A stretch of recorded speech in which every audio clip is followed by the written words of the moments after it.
Following podcast contains spoilers, adult language, and a reunion we are all just dying to see. Oh, come on. It hasn't been that long since we podcasted. Yeah. Kind of meant Daryl and Carol? Who now? This is a message from the Office of Emergency Preparedness. Due to the recent crisis, we ask that you remain in your homes. Do not attempt to communicate or interact with the creatures, even if they are people you know. Lock your doors. Bar your windows. The dead are coming. It's time for Aim for the Head, an all Walking Dead universe podcast. And now, here are your hosts, Diana and Steve. Hi, and welcome back to Aim for the Head podcast. I'm Diana. And I'm Steve. Bonjour! Bonjour! And we're back. Steve. We're back, and we're going to be speaking in our really terrible French accents. Sorry, Andy. It has been kind of forever since we've talked to you, but we are excited to be back finally. This is podcast episode number 318. This week we are discussing season 2 premiere of Daryl Dixon. By the way, the full title with, middle and last name, the total title is The Walking Dead, Daryl Dixon, The Book of Carol. And really, folks, that's just too long for me to turn into The Walking Dead. When I put the, description, when I upload the podcast, it'll come up as TWD or whatever. And I was just like, it's just going to be Daryl Dixon this time around. We're going to shorten it to that. The Book of Carol. The Book of Carol. And episode 1's title is...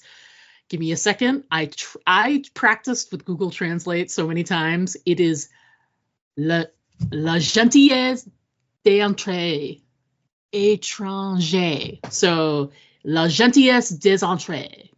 There you go. That's the best I can do. And it can always depend on the kindness of strangers.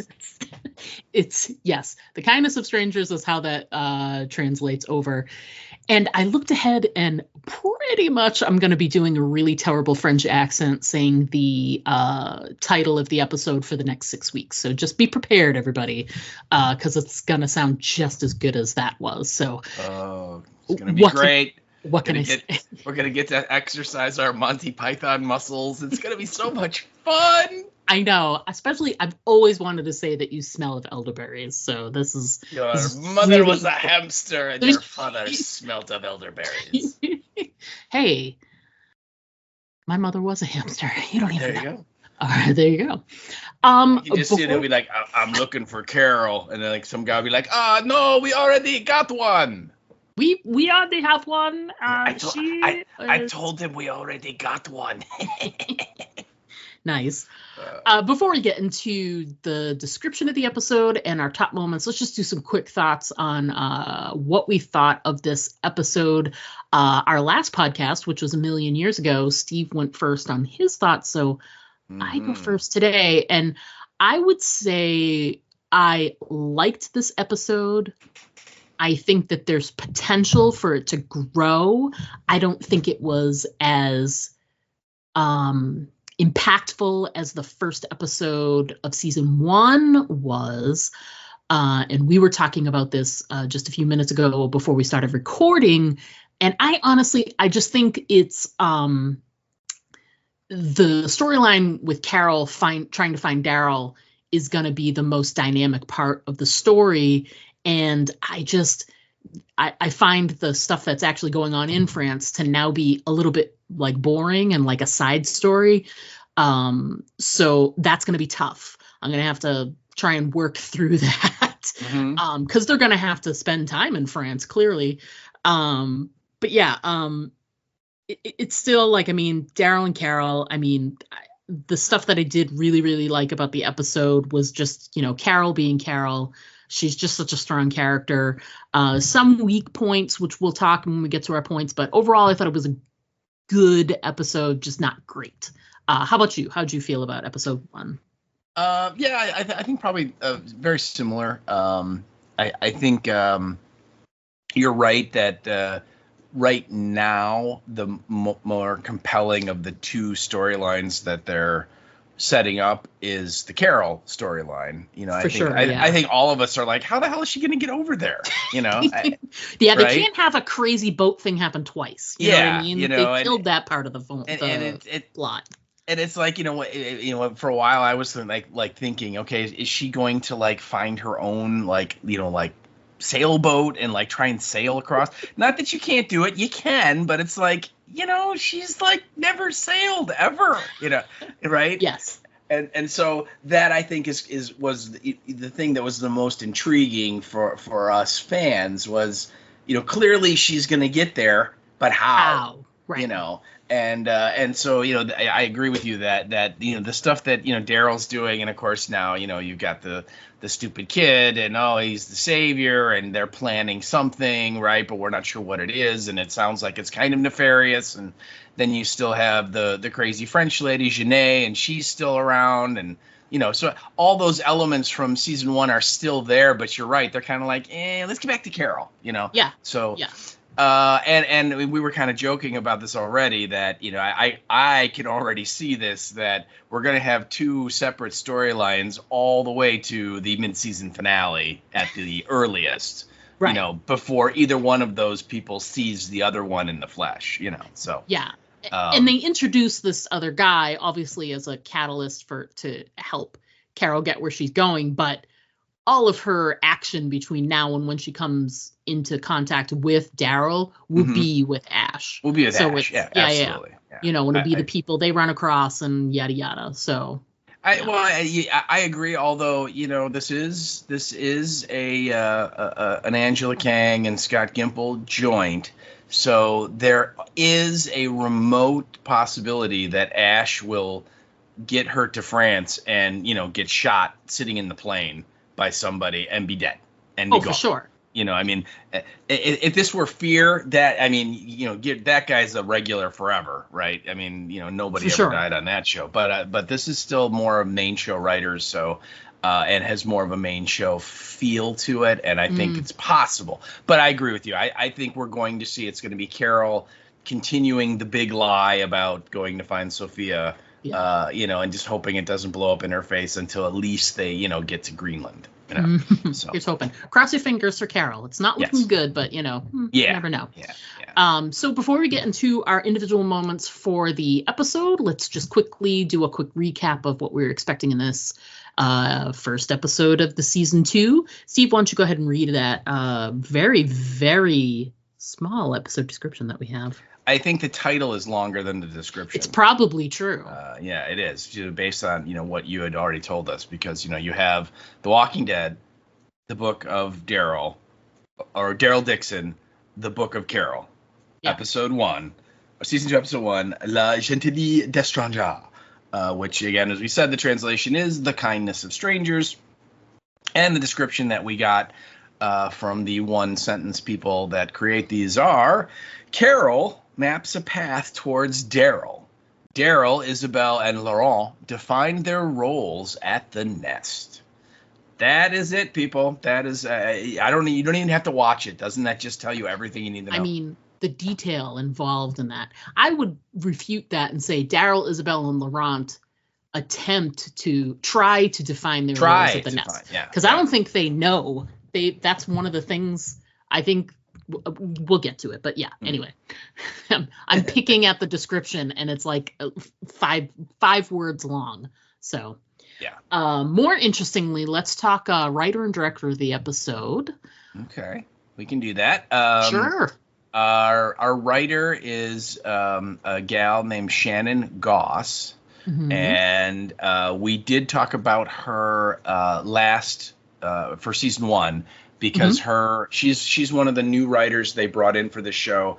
So she has written a grand total of 2 episodes of the Daryl Dixon show. She wrote this one by herself, and then in season 1 last year, she wrote episode 1.4, which was entitled La Dame de Fer, which translates to the Lady of Iron, and it refers to the Eiffel Tower.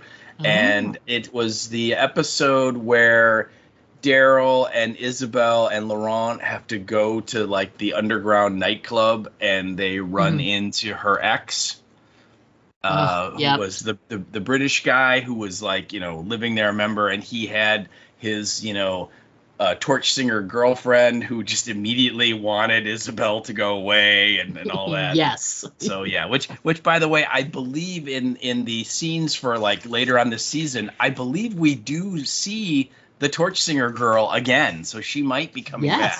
Yes, so, that I definitely saw some images of her, which makes me think we're gonna end up in her neck of the woods at some point. So they might go back to Paris or whatever. But anyway, this girl Shannon Goss, this lady, she wrote that episode of La Dame de Fer last season, and then she wrote this one. And again, I think she did a pretty good job. There are definitely some writer like plot moments where I kept using of course this happened. And you didn't quite put it that way in your notes, but you had the same feeling. So so and we'll get that. And again, you guys know what we're going to talk about. If you think about the beats of the episode where like something dramatic, and I'm using air quotes here, happened, it was like really that was convenient, wasn't it? But other than that, I liked the writing a lot. I thought it was pretty good, and I thought she did a good job. So. Yeah. And then, of course, our director is this guy that they must have, he won a contest him up on the street somewhere. He was this guy, his name is Greg Nicotino. Nicoretto. That's right. Yeah. No, it's everyone's favorite. It's Greg Nicotero, a personal friend of the podcast. Yes. We've got some lovely interaction. Some lovely interaction with the gentleman multiple times. Listen, he told me to fuck off. So he did tell me too. Yeah, he did. So he did. I mean, he looked us both in the eyes and said, "Is there anything else here?" And we went, "No." And he went, "All right, fuck off." So yeah. And of course, we know Greg. He's directed a million episodes, a million great episodes of the main show, and I think he did.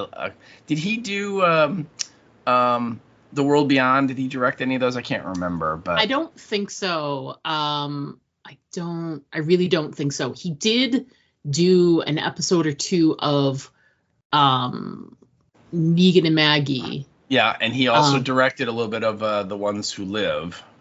Yeah. And I'm sure he did a Fear episode or two at the beginning.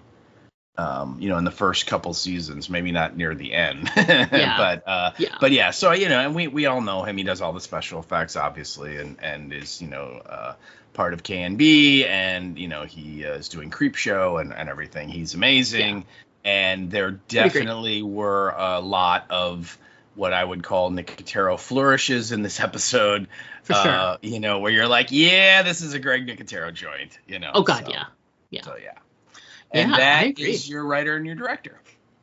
So, pretty good. There's a good combination there. I wonder if the holes in the plot that made us go, really? That's convenient. I wonder if those would have felt more pronounced under a different director.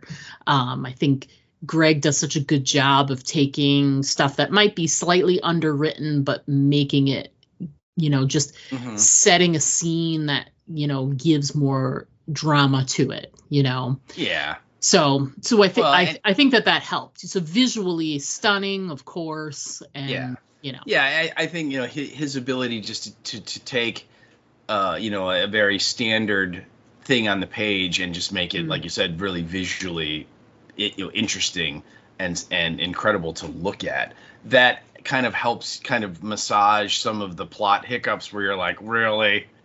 It's like, really, that happened? Isn't that wow, that's really nice for them that it happened right then, and so on. And I agree. I think if it had been another director, maybe someone who had never worked in The Walking Dead before, someone they brought in, we might not have quite as high opinion of the episode because there wouldn't have been those kind of Nicotero things, because let's be honest, he knows how to do these kind of shows. He knows this universe, he knows the world and all that stuff, and he has such a great history and knowledge of horror and things that happened in the past in other movies and other shows, and he's able to kind of go, wouldn't it be cool if we put this in there? Oh, okay, right, and so on. So yeah, he's almost like the Savini of like television horror slash zombie shows. So it's so it's interesting because if it was a movie directed by Savini, I'd feel the same way, because he would bring that knowledge of the genre and just infuse like just that little bit more juice into it, just because of what he knows and where he's been and what he's been involved in. So let's talk a little bit about the really, really long cold open. So long that it felt like a warm open. I mean, it went back and forth a couple times before we even got to the title sequence. Mm-hmm. Long time. But I like the one thing I did like was the way that they staged that first image that you got of Laurent on the beach, that it teases you into thinking we're picking up right where we left off. Yeah. We left off with Daryl at the beach and not going to the boat because Laurent is in danger and da-da-da-da. And you are teased mentally into thinking we're right back at there, just from like maybe a different camera angle or da-da-da-da. So I thought that was interesting. There's a really good sort of stylistic choice to do that, so that you really felt like the tendrils connecting it to season 1 were like literally like nice and tight, and there it was. I liked that, you've got a couple of quotes, and so do I. I liked the little training scene with Laurent in there talking a little bit about, the nest itself. Laurent says that, home is wherever the people you love are, which I think really resonates, because that's how Daryl feels about a lot of stuff. I think because he's struggling with the whole staying at the nest thing. He feels like people he loves are left behind. If those people he loved were here, the nest is beautiful. It's, it's very well guarded and all this other, so it would seem like a better place to sort of be if the people you loved were there. But without them, can it ever really be home? Hard to say. Right. So, Yeah. Yeah. So it was. I thought it was a weird like setup that you're right, because we think, oh, Laurent is back on top of the bunker and the ghouls are kind of closing in on him. What's going to happen? And then suddenly the ghouls are like got like the harnesses in their backs, and Daryl's reeling them in, and I'm like, how did he do that? Yeah. And then it's like, oh, right. I get it. This is not then. This is some other thing. And you have this kind of weird training thing. And of course, my whole thought is like, why aren't the ghouls turning around and trying to eat Daryl? Right. That was weird. And then I wrote down a couple of lines because Daryl was being very Daryl there at the beginning. I mean, let's be honest, this was like the most Daryl of the whole episode, really. Right. Maybe the sequence at the end when they ambush the prisoner convoy, maybe it was about as long. But this was the majority of it was right here. And he basically tells Laurent that Laurent kills 2 of the ghouls, and then he kind of falls down because they're getting closer and closer, and Daryl says you could have got 3. That's probably the most that you could have gotten. So you room to improve. And Laurent says, "Well, I fell down," and Daryl says, it's because you were backing up, and then he goes, "You never back up," and I just think that's a little insight into Daryl. Right. Daryl, there is no going back for Daryl. Yeah. Type thing. So, anyway, yeah, it was a nice transition to do that, to kind of, to go straight out of the scenes from last season that they opened with, the little montage of previously on Daryl Dixon. Yeah. And then, literally the last scene we have is, like you said, it's the kid on top of the bunker, and the ghouls are kind of closing in. Daryl's down at the beach looking back at him. Then it literally cuts to the kid, and the ghouls are closing in on him. So again, you're led to believe, wow, we're literally picking up right moments after the last season ended. And then it's like, no, wait, it's not. It's actually some time has passed. Yeah. From then and now. And it was an interesting transition, and it certainly kind of jump started the episode into like, ooh, what's going on here? why is he being trained? What's going on? And then, they kind of answered some of those questions. Yeah.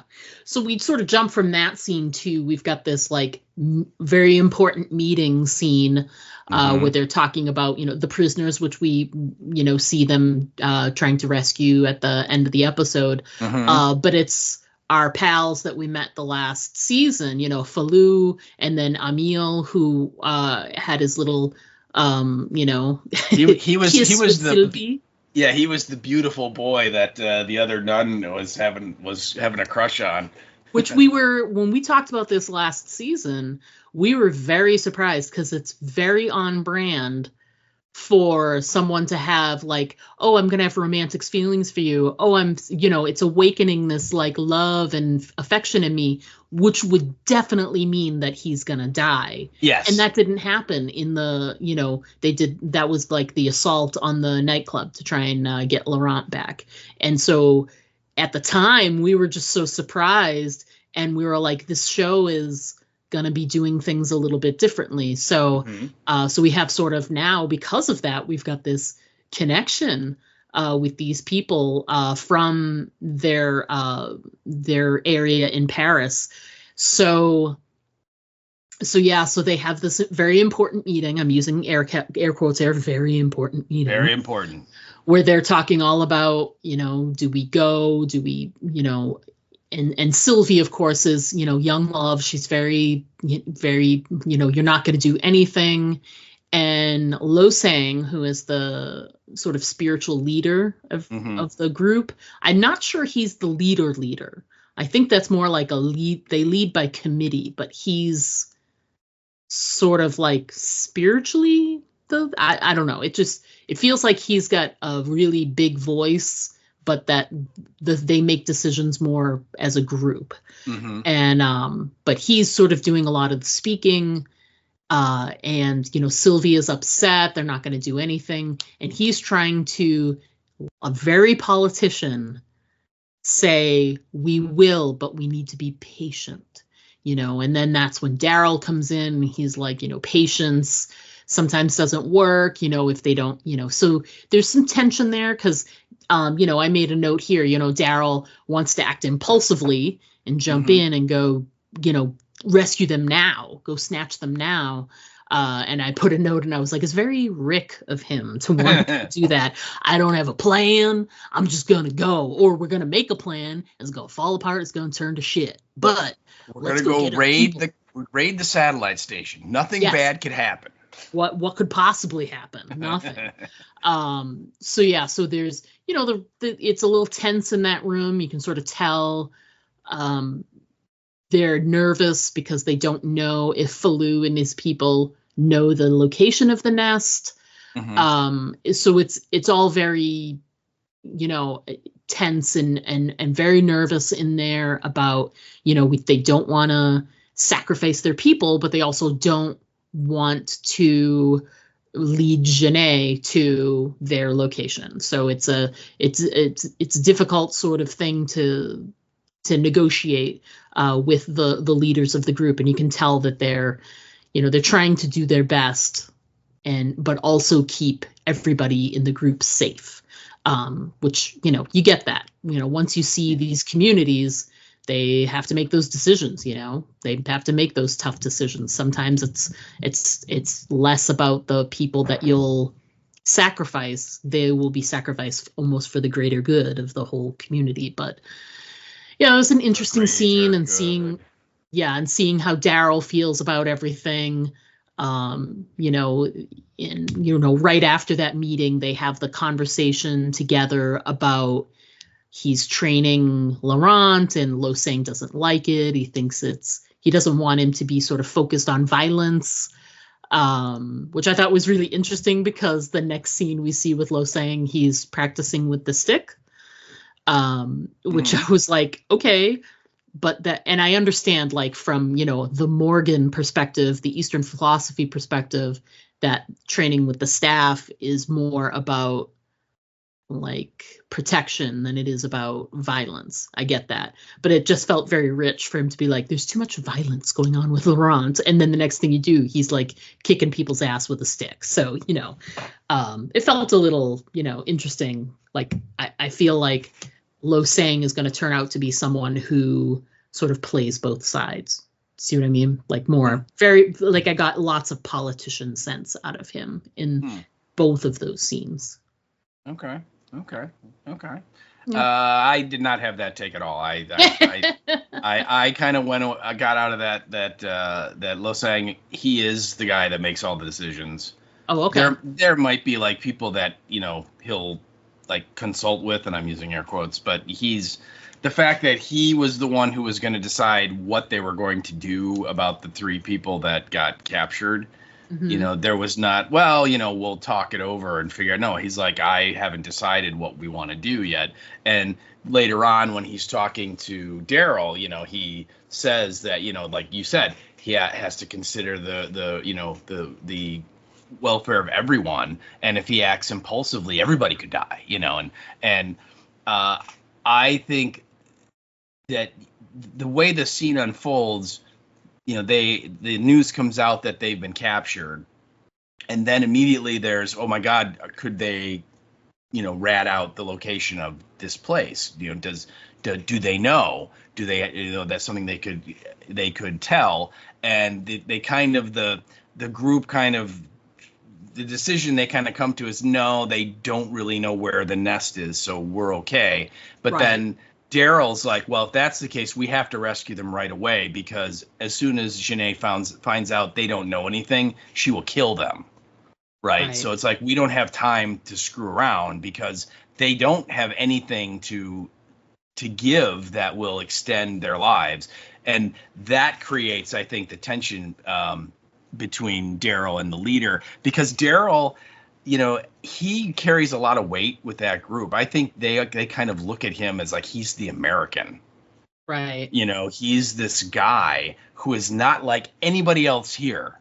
Right. It's like he doesn't bathe. He talks weird. He has a weird scar. His best friend is a dog. Yeah, I mean, all of these things, right? That they're just like, that's not us, And, right. We aren't those people.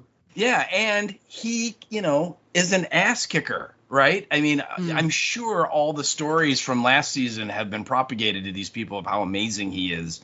And, you want someone dead, he's the guy, right?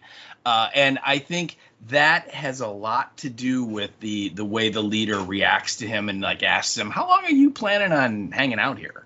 Right. And that whole thing, even though you're right, it was very politician-y in his, he didn't tell him he had to leave, but he asked him with the idea of, you should be moving on. And when Daryl's like, well, I don't know how long will it take you to find me another ride. And his response to that's like, well, it's going to take a while. And Daryl's like, well, I guess I'll stay till then. And his response is good. He's like, yeah, good answer, which means will be an end where you will leave, So I think that's going to be an interesting relationship to watch. And you're right. Yeah.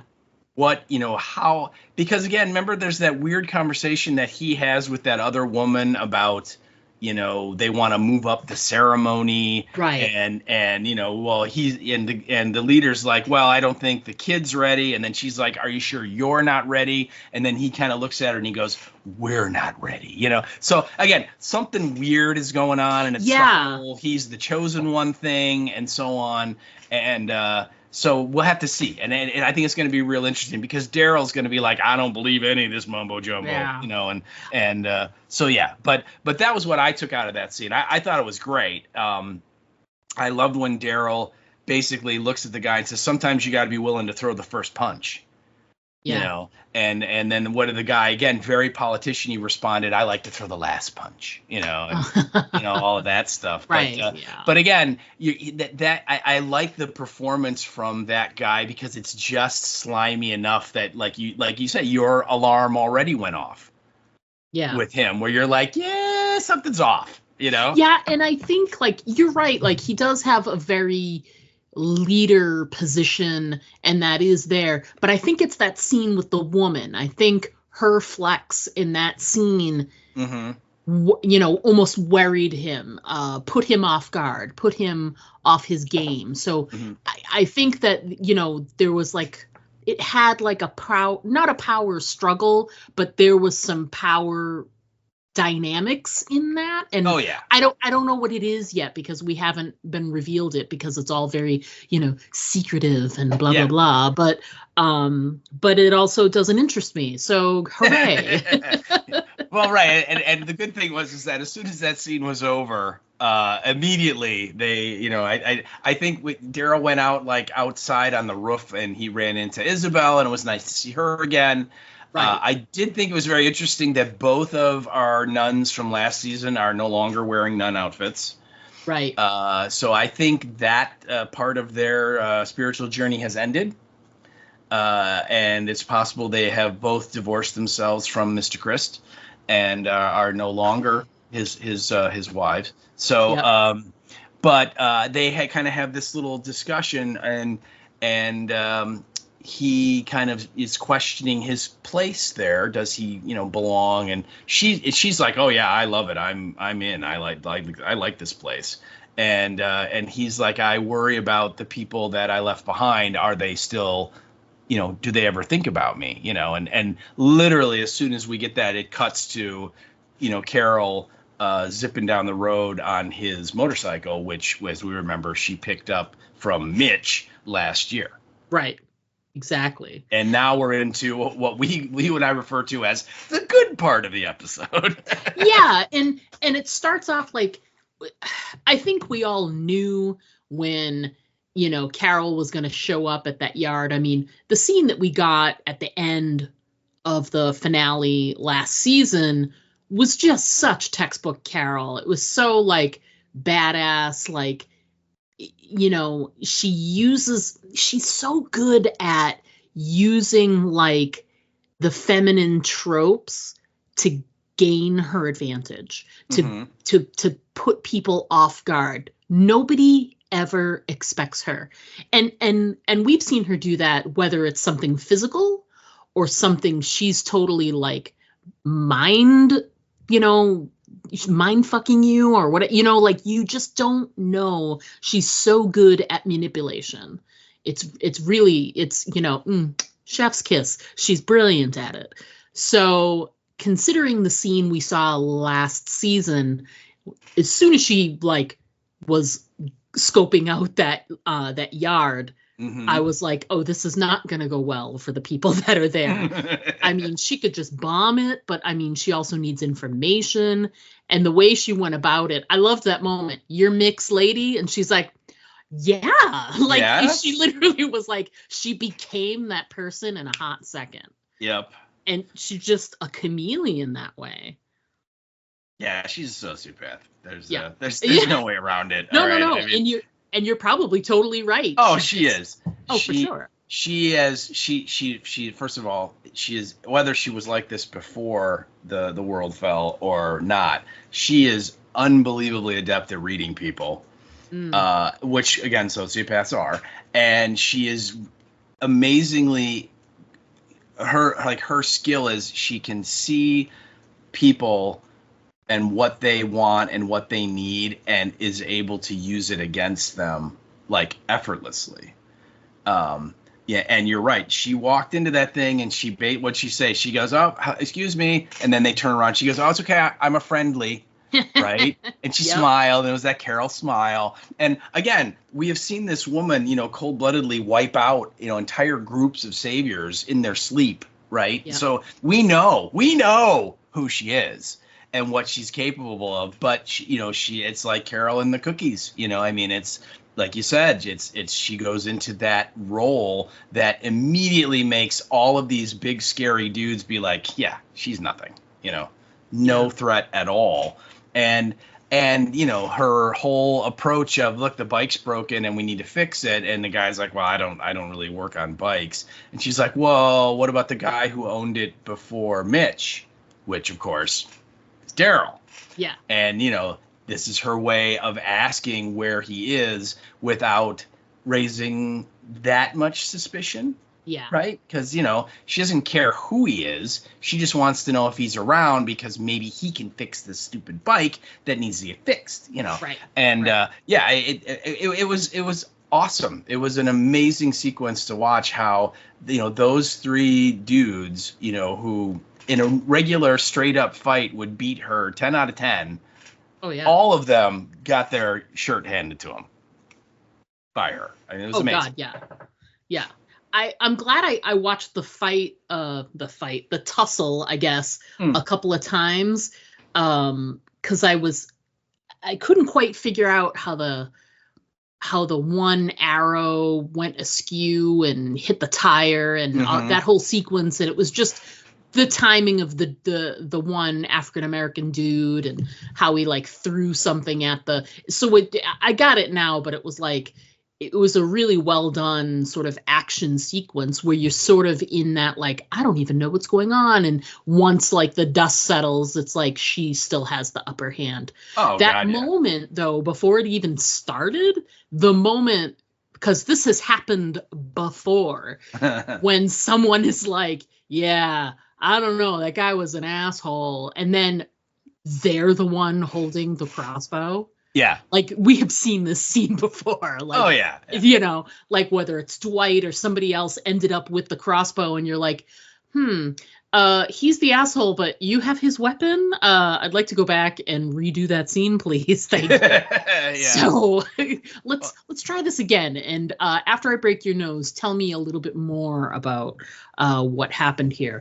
But I thought that the best part of the whole thing, because it's like I said, it's textbook Carol from beginning to end, how she played them, how she was observant. He puts down the crossbow because she's not going to pick it up. Right. And she did, and she gained the upper hand, even when he tried to, like, get the, you know what I mean? Like, when he threw the thing and she shot the arrow into the tire and all this other stuff. It's like, you know, she doesn't care about keeping the bike. She needs the information. Right. And in that moment, she's like, this is yours, right? The car. She's like, yeah, thanks. I'll take it.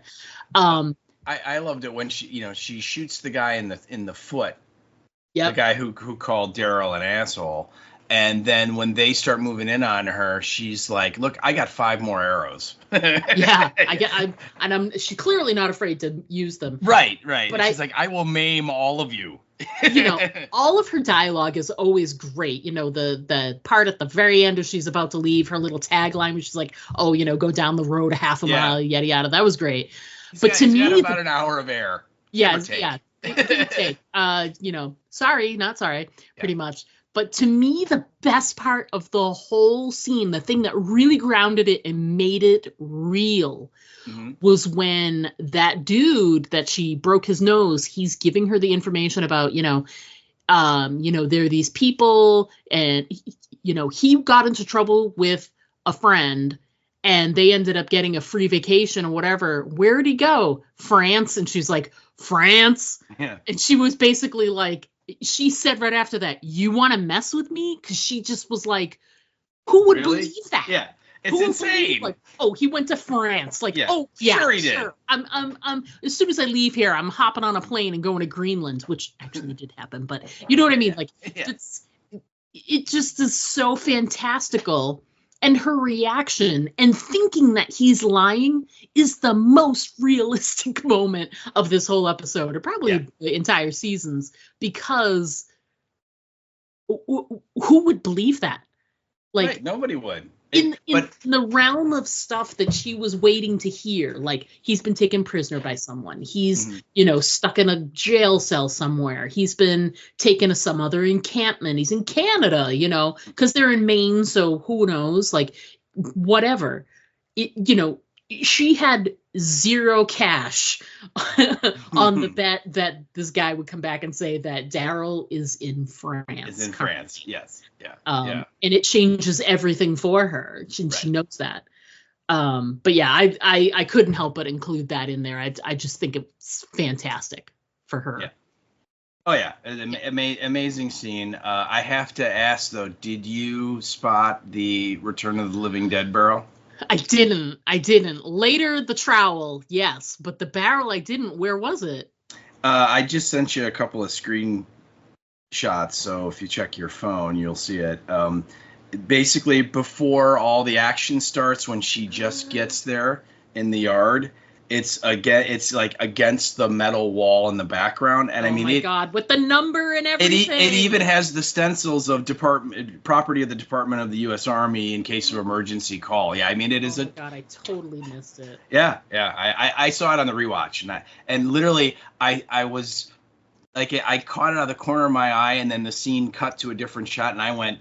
And I wasn't sure. I'm like, wow, that looked just like a return barrel. And then I went, wait a minute, this is Nicotero. So I went back and I'm like, holy crap, it is. So yeah, I thought that was just so great. It's just a nice little, again, it's a total Nicotero Easter egg moment, you know. Oh yeah. Yeah. And super fun. It's just stuck in the background, right? It means nothing. It's just there. If you happen to see it, it just gives you a little more, ooh, that was cool. So yeah, and that's stuff that we've talked about before, like the extra layers, the extra fun stuff is just like, this is a pretty good cake, but if you put the really good fancy icing on it, it makes it even better for people that are, you know what I mean? Yes. So I'm bummed that I missed it, but I saw, it felt like there were so many callbacks to the main series and other things. Plus, I caught the trowel thing, and later, all that kind of stuff. And then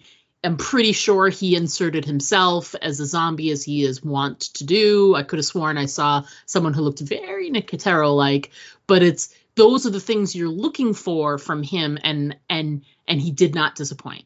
This is what we mean when we talk about episodes that are directed by Greg Nicotero. You get these extra little, and it doesn't, like you said, it doesn't make the episode any better or worse or add to the plot or take away from the plot, but it's just like this little tiny thing in the background that makes you go, ooh.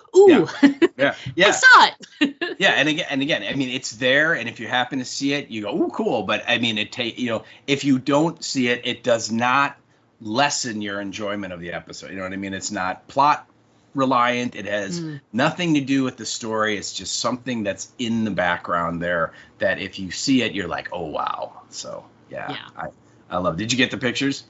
Yes, I did. That's why I'm mad. Because it was right there. It was. It's literally, Carol is standing. It is right behind her where you're like, holy crap. So, yeah, that's pretty wild. So she gets in the car, the Cadillac, and she leaves, and she is driving and running through the guy's crappy tape collection. Yes. And all the songs in there. She's like, nope. And she's literally throwing the tapes out the window, right? And then she puts in like the meditation tape. Of the take deep breaths and focus, and then she can't eject it. As soon as she couldn't get it to eject, I was like, this is Carol, and I'm sure many people's idea of hell is the motivational tape telling you to take deep breaths. Deep breaths and calm, and then her response is she screams at the top of her lungs. It was so great. And then ultimately, I think she just turns the volume down. She's like, fine, there's no music, no sound at all, And so then she's going along, and then that's when she hears the plane. And we see, we don't know it's Ash, but it's Ash flying, doing his daily, flight around the campsite or whatever he does. And this is where we get to the first, of course, moment of the episode. Yes, which is, of course, she wrecks the car. Of course. And we were talking about it before we started recording, that, I mean, she's starting to look up, and I was like, nope, look down. As soon as she started looking up at the airplane, I'm like, nope, look down, look in front of you.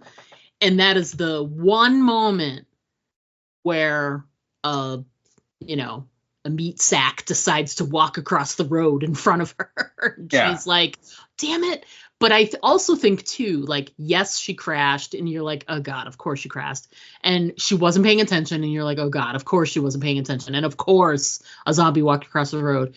But I also think, because I watched it a couple times, I think her reaction to the Zed being in the road was, very overreactive. Do you know what I mean? It's no, how many times have they hit a ghoul with a vehicle. Mm-hmm. You know, it is what it is. You try and, you know, swerve around it. I don't know. I just was, instead of swerving, I would have been more interested if she had like really, really braked hard and not changed her course. Yeah. I don't know. To me, it felt like, you know, all the swerving and swiveling is very, you know, dramatic. Yeah. But she needed to crash, and she did. And she did, right? She crashes into like very close to the drive-in sign. And of course she sees the plane like land like over the next hill. Yeah. And again, the wheels are turning, right? I think she like went to like where they told her the ship was. Oh yeah, like the shipyard. I forgot about that. Yeah. Yeah. And so she goes there, and of course it's all these like, you know, literally boats that are rotting that are still there. You know, they're falling apart, and they're beached, and they're way up on the, you know, the tide or whatever has receded, and they're you know, up on dry land. So basically, dead end, literally, right? I mean, there's you know, I think nothing there. Yeah, her thought process is, I'll find a boat, now I will go to France. If that's where Daryl is, that's where I'm going, and no joy. You know, there's nothing there that's going to get her there to across the Atlantic. So now she's driving along looking for something else, and then literally, you know, she sees the airplane, and immediately that's her focus is, well, find who owns the plane, somehow come up with a way to get them to fly me to France. To France, because I got to get to France. Got to get to France, because you know, they weren't messing with her. No, they were not. I did enjoy, you know, there's a couple of like conveniences with the plane. Actually, there's a lot of conveniences with the plane. You know, little bits here and there. But I really liked when she first, you know, abandons the car and starts walking toward where she thinks the plane landed. So she's heading in his direction. I really loved the look of and I'm just going to use air quotes to call it a dead drive-in. Yeah. I'm not sure we've ever seen someone do a drive-in as a set piece or for people to walk through or whatever. I can't recall one, and I thought it looked really great, you know, with all the overgrown, you know, grasses and shrubbery. And it really, what it did was it made me sit there and go, wow, I bet they were watching a movie, and the people that were at that theater watching the movie were overrun by like a couple of, you know, people who had turned, and they all just had to like run away, and they left all their cars where they were, and, you know, what have you. But I just like, you know, that something is well done when you sort of create your own little story in your head when you see it. So I thought it looked really good. It was a really nice little set piece, and I just wanted to call attention to it. I thought it was very well done. Yeah. No, it's like that bonus episode with Father Gabriel and Ross, where they find the two corpses, the two skeletons that are like holding hands in the ruins, and you know the line is, I wonder what happened here, right? And that's those little tableaus you see. I almost got the sense though that this was like a place like where those people were like living, because as she's walking through, you see there are like tables and things that are set up. Oh, now, yeah. But, you know, again, that's a possibility. Although, again, lots of people who go to drive-thrus will bring folding chairs and all that kind of stuff and, you know, set up to enjoy the movie. So I think it could be either. But, like, the fact that, like, you know, there's, like, isn't there, like, a dead, like, a corpse, like, in, like, the, you know, the building where, like, they probably had concessions or something. So I'm like, okay, so, like, people didn't just, you know, run away. They, you know, they died there for some reason. Yes. But you're right. It was a real interesting tableau with all of the rusted out cars, and they were all overgrown, and you know, the drive-in screen was, you know, mostly destroyed. Mostly. So yeah, you're right, and I can't remember a specific moment on the main show where they, you know, went to a setting like that. So I think that might be a first. You know, we need someone to kind of do a deep dive and let us know. But it was kind of a weird little creepy moment that had nothing to do with the story at all, because she just literally walked right through it. She didn't stop, Right. and nothing happened there. But it was an interesting beat. Yeah, and a quick one for sure. It was quick, but they do such a good job of creating the scene. Mhm. And I did you watch the app, watching it through the app, there was like the little featurette. The little featurette at the end that I didn't include in my notes, but now's a good enough time to say it. But they filmed all of the, stuff that's supposed to be in Maine. They filmed all of that in France. Yeah, in France, yeah. And so it made me look at some stuff a little bit differently the second time around when I watched it, because I knew that. And there were a couple of things where I was like, when she went to before she saw the plane and she went to where they said the boat was or whatever, and there was like a little shipyard or whatever, docks, and it was nothing and it was decimated. It's interesting because I noticed the second time around when she got out of the car and started walking toward the shore, there's like a rock wall off to the left. And it's very, and this is just me with my New England flex, but it didn't have the look of old school colonial rock wall that's been built in, and don't get me wrong, there's plenty of rock walls in New England. This was more like it was engineered, and it looks like it's been in the, now I know, French countryside for 500 years. Well, it couldn't have been in Maine for 500 years. I mean, maybe, but doubtful. Yeah, doubtful. Unless it was made by the Native Americans. So Vikings. Yeah. So it didn't take me out of the scene. I just was like, oh, I noticed it and went, yeah, that is a very non-New England looking rock wall. And then as she's walking past, her eye pans past like some overgrown shrubbery, and there's like a very faded painted sign that literally just, it doesn't advertise a restaurant or anything. It just says lobster. And I was like, if you wanted to take a scene and tell people, this isn't France, this is Maine, I'm going to make a sign that has a lobster on it, because literally there is a lobster in the Maine license plate. So it's like, to me, that it didn't take me out of the scene. It didn't make me like upset or anything, but it was after hearing the thing about how they filmed in France, I was like, well, they did a really good job, because a lot of the countryside and whatever. And then when I saw that, it was only one teeny tiny thing. And honestly, it was only because of my growing up in New England that even jumped out. So it's this very European looking rock wall. And then the sign that's like, no, we are in Maine. See, we put a sign that says lobster. Yes. And I was like, that's fucking hilarious to me. But you have to say it like a true New Englander. Lobster. Thank you very much. Right. So yeah, so it's nice to know like the drive-in, and the auto body yard, the drive-in, Ash's little compound, all of that. Everything took place in France. Yep. And it's just interesting to see how they were able to make it look more, American and et cetera. So I think they did a really, really good job. And that one site guy that was talking in the little featurette about how hard it was to find a place to use for Ash's compound, to get something that looked American, but, had fields and things like that near it.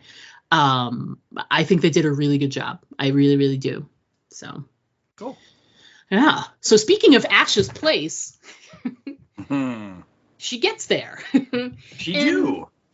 How do you feel about the fence and the barricade? Because I got a real Last of Us vibe with the fence.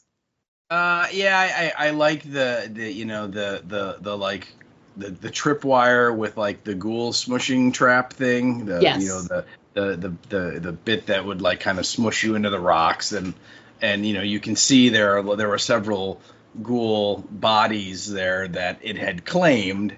Yes.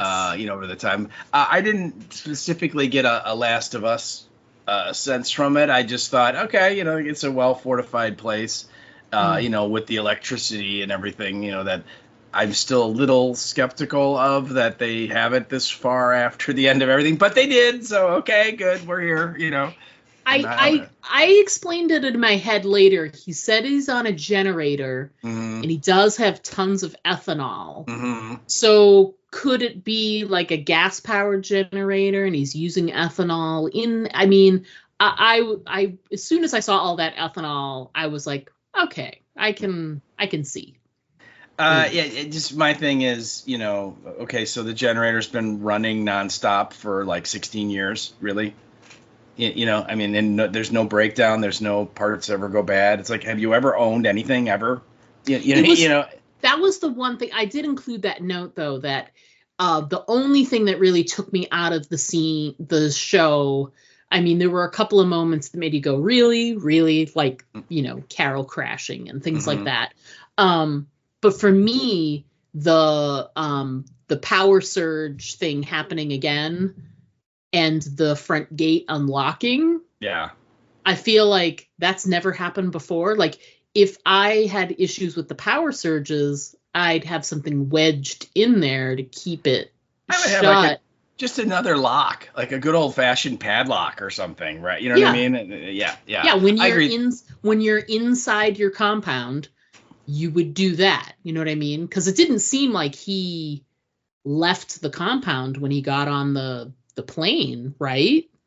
Like, he flew out from some sort of like field, but he must have went out some other entrance. We didn't see that, but you have to assume there's some gate somewhere. No, I mean, I got the sense that the landing strip, the runway is inside the compound. Yeah, I thought that was possible. Yeah. I mean, if he's got nothing but time, could he extend maybe it's not electrically whatevered, but could he extend some of that fencing all the way around? Sure, why not? Absolutely, yeah. Again, and as you pointed out, you get the sense that this is a guy that is, he's a handy guy. Yeah. I mean, anyone that can find a crashed plane and like glue it back together knows what he's doing. So, but yeah, when the gate popped open. That was a big, of course, moment for me as well. It's like these kind of like unrealistic things that, this is clearly, they got to tell their story and they got to figure out a way. Carol has to find a way to get into the greenhouse without like smashing the window and climbing in. Right. Yeah. Because if she does that, he's kicking her out. There's no way about it. And so how do you do that? Well, we demonstrate that all of the doors to every building in this place are controlled by an electronic keypad lock, and the power is spotty at best and will, occasionally stop. And so Carol, the power goes out, and Carol, her first thought isn't, the front gate probably open and now there's like ghouls just swarming in. Her thought is, now I can go and see whatever's in there that he ran away from me to go do, earlier today. Yeah, I can go be Snoopy and figure it out and put my entire mission in jeopardy because curiosity killed the cat. Yeah, right. But again, I agree with you that you're like, really? So like the only thing that is keeping the front door to your safe haven locked is this electronic lock, and your electricity source is clearly not reliable. And you every day fly away and leave this place by itself for, an hour or 2 hours or whatever. It's like, really? Right. It's just like that no, he would have come back and, this thing would have happened many, many times before. Exactly. I didn't like that it was set up as this one-time sort of thing. it would have been more interesting if he had said, keep an eye on the front gate. If there's another power surge, sometimes that lock can come undone. So be careful. Yeah. So if she got distracted by the thing she was snooping on and didn't notice, the ghouls coming in because of it, then I could see that a little bit. But the fact that it acted like it was this once in a lifetime thing that has never, ever, ever, ever, ever happened before was kind of a stretch to me. Yeah. So yeah, I agree. I did like, and I know a lot of people talked about this because there were a lot of main series callbacks. But the first one I saw that was a really strong one, obviously, and such a really good visual and filmed well. The PTSD she has when he goes to open the barn door for her, with, remembering the Sophia thing. I just did not expect that. So I was really moved by it, because it just goes to show it doesn't matter how long you get away from that time. She is still so haunted by that moment, Yeah, but is she? I love the moment, and Nicotero in the feature talked about how he, it's like almost a shot for shot remake of that sequence. Yeah. And everything, and it's great. But again, I would love for somebody out there to go through all of the episodes Carol is in on the main show. How many times did she come up to doors that look like that in the past, and she just skipped right through them, happy as a clam, with no reaction? And then now, here in this moment, she suddenly has this flashback. Again, it was a really cool moment, but it was so plot driven, because she has the dead child. He has the dead child. She knows about grief. She now knows that he's grieving. Now she has, a way for her to be a sociopath and totally use his guilt against him to get him to do what she wants. I thought that was the only thing about it that bothered me, because I'm like, oh, come on. Carol has, clearly gone into 1,000 barns since Sophia died, and we never once seen this reaction from her. I mean, they never talked about Sophia after she died on that show. You know what I mean? It's like out of sight, out of mind. I mean, she had more freaky out stuff about the other kid that from the kingdom that got killed. Yeah. That she and Ezekiel were kind of parenting in a way or whatever, right? Yeah. I mean, so yeah, it was awesome. And I was super impressed. I'm like, wow, they're pulling out Sophia for the show. That's a pull, no doubt. Yeah. And, for people who are not up on The Walking Dead, they're like, I don't get it. They don't understand. They would miss the significance of that sequence and be like, who's coming out of the barn? Why is it daytime? All that stuff, it would go right over their heads. But I didn't buy it 100%. I'm okay. I'm definitely in customer service, looking to get my money back there. Again, neat idea. I just thought it was a little too specific for this story to work the way it worked. I can see that, the convenience of it. For me, I forgave the idea of it being something we hadn't seen before, only because grief and PTSD sneak up on you in some of the weirdest ways. Mm-hmm. You know what I mean? So I've experienced that myself. So I think maybe the fact that we'd never seen it before didn't bother me as much. And I loved it when it was happening, but I understood that it was a trope as soon as we learned about Ash's son, obviously. Mm-hmm. But when I saw it the first time, it really pulled me in. And I think, to me, highlighting how it's still a fresh wound for Carol, or can be from time to time, she's never, they've never explored this on the main series. Not saying she hasn't felt it, but you haven't seen it explored. For her to experience this, it made it that much more jarring for her to absolutely like crush, like stomp on Sophia's memory to use her in that way to gain access to the plane. I felt like yes, there was the whole, you know, we're gonna bring Sophia back up because there's gonna be another child and you've got to see that connection. But to me, I felt like that scene was there more to showcase like she's gonna really do something that's like twisted and evil, and if you include this scene, it'll showcase how far she's willing to go. Right. To you know what I mean? Like she, like you said, sociopath. So yeah. And yeah. So I still like, even though I know the tropey thing happened later, I still really, really love the scene. And like Nick and Tara was saying though, it's a like visually, even if you disagree with the scene being in there, like you didn't like it, you've got to admit, like visually they did a really great job. Oh yeah, no, it was. I love the scene. I'm questioning the fact that it's just super convenient that right now she has that, you know what I mean? Right. Where we, again, how many seasons, you know, after season 2 were we just waiting for Carol to have the Sophia breakdown, right? You know, and yet again, it's just like, nope, we're good, you know.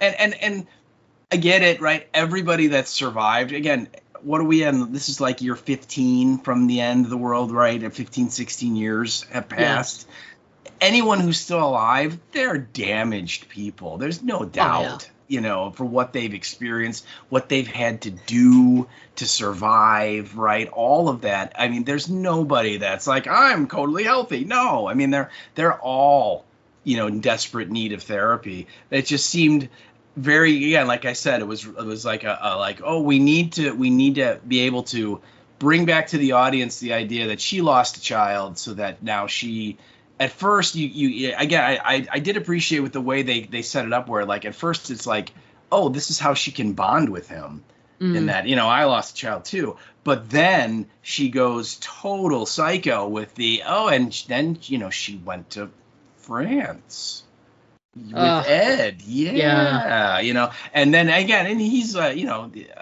Ash immediately is like, so you want me to fly you to France? You know, I mean, he knew like right away. Smart, sees right through it right away. Oh yeah, but and so then he's like, so you lied to me, and it's like, yes, but she's lying to you now too, you know. It's just like, come on, man, do the math, right? Yeah. But yeah, so I did that one. I that literally, when she started telling that story about how Ed and Sophia went to go visit like his sister in France right before the fall, I'm like, you are a cold-blooded person. I mean, just dead. I mean, I joke that I'm, you know, cold and dead inside. This woman is cold and dead inside. I mean, she has no concern at all for this guy. Ash is a disposable asset to her, and she just wants to get to France, and once she gets there, she doesn't care about him at all.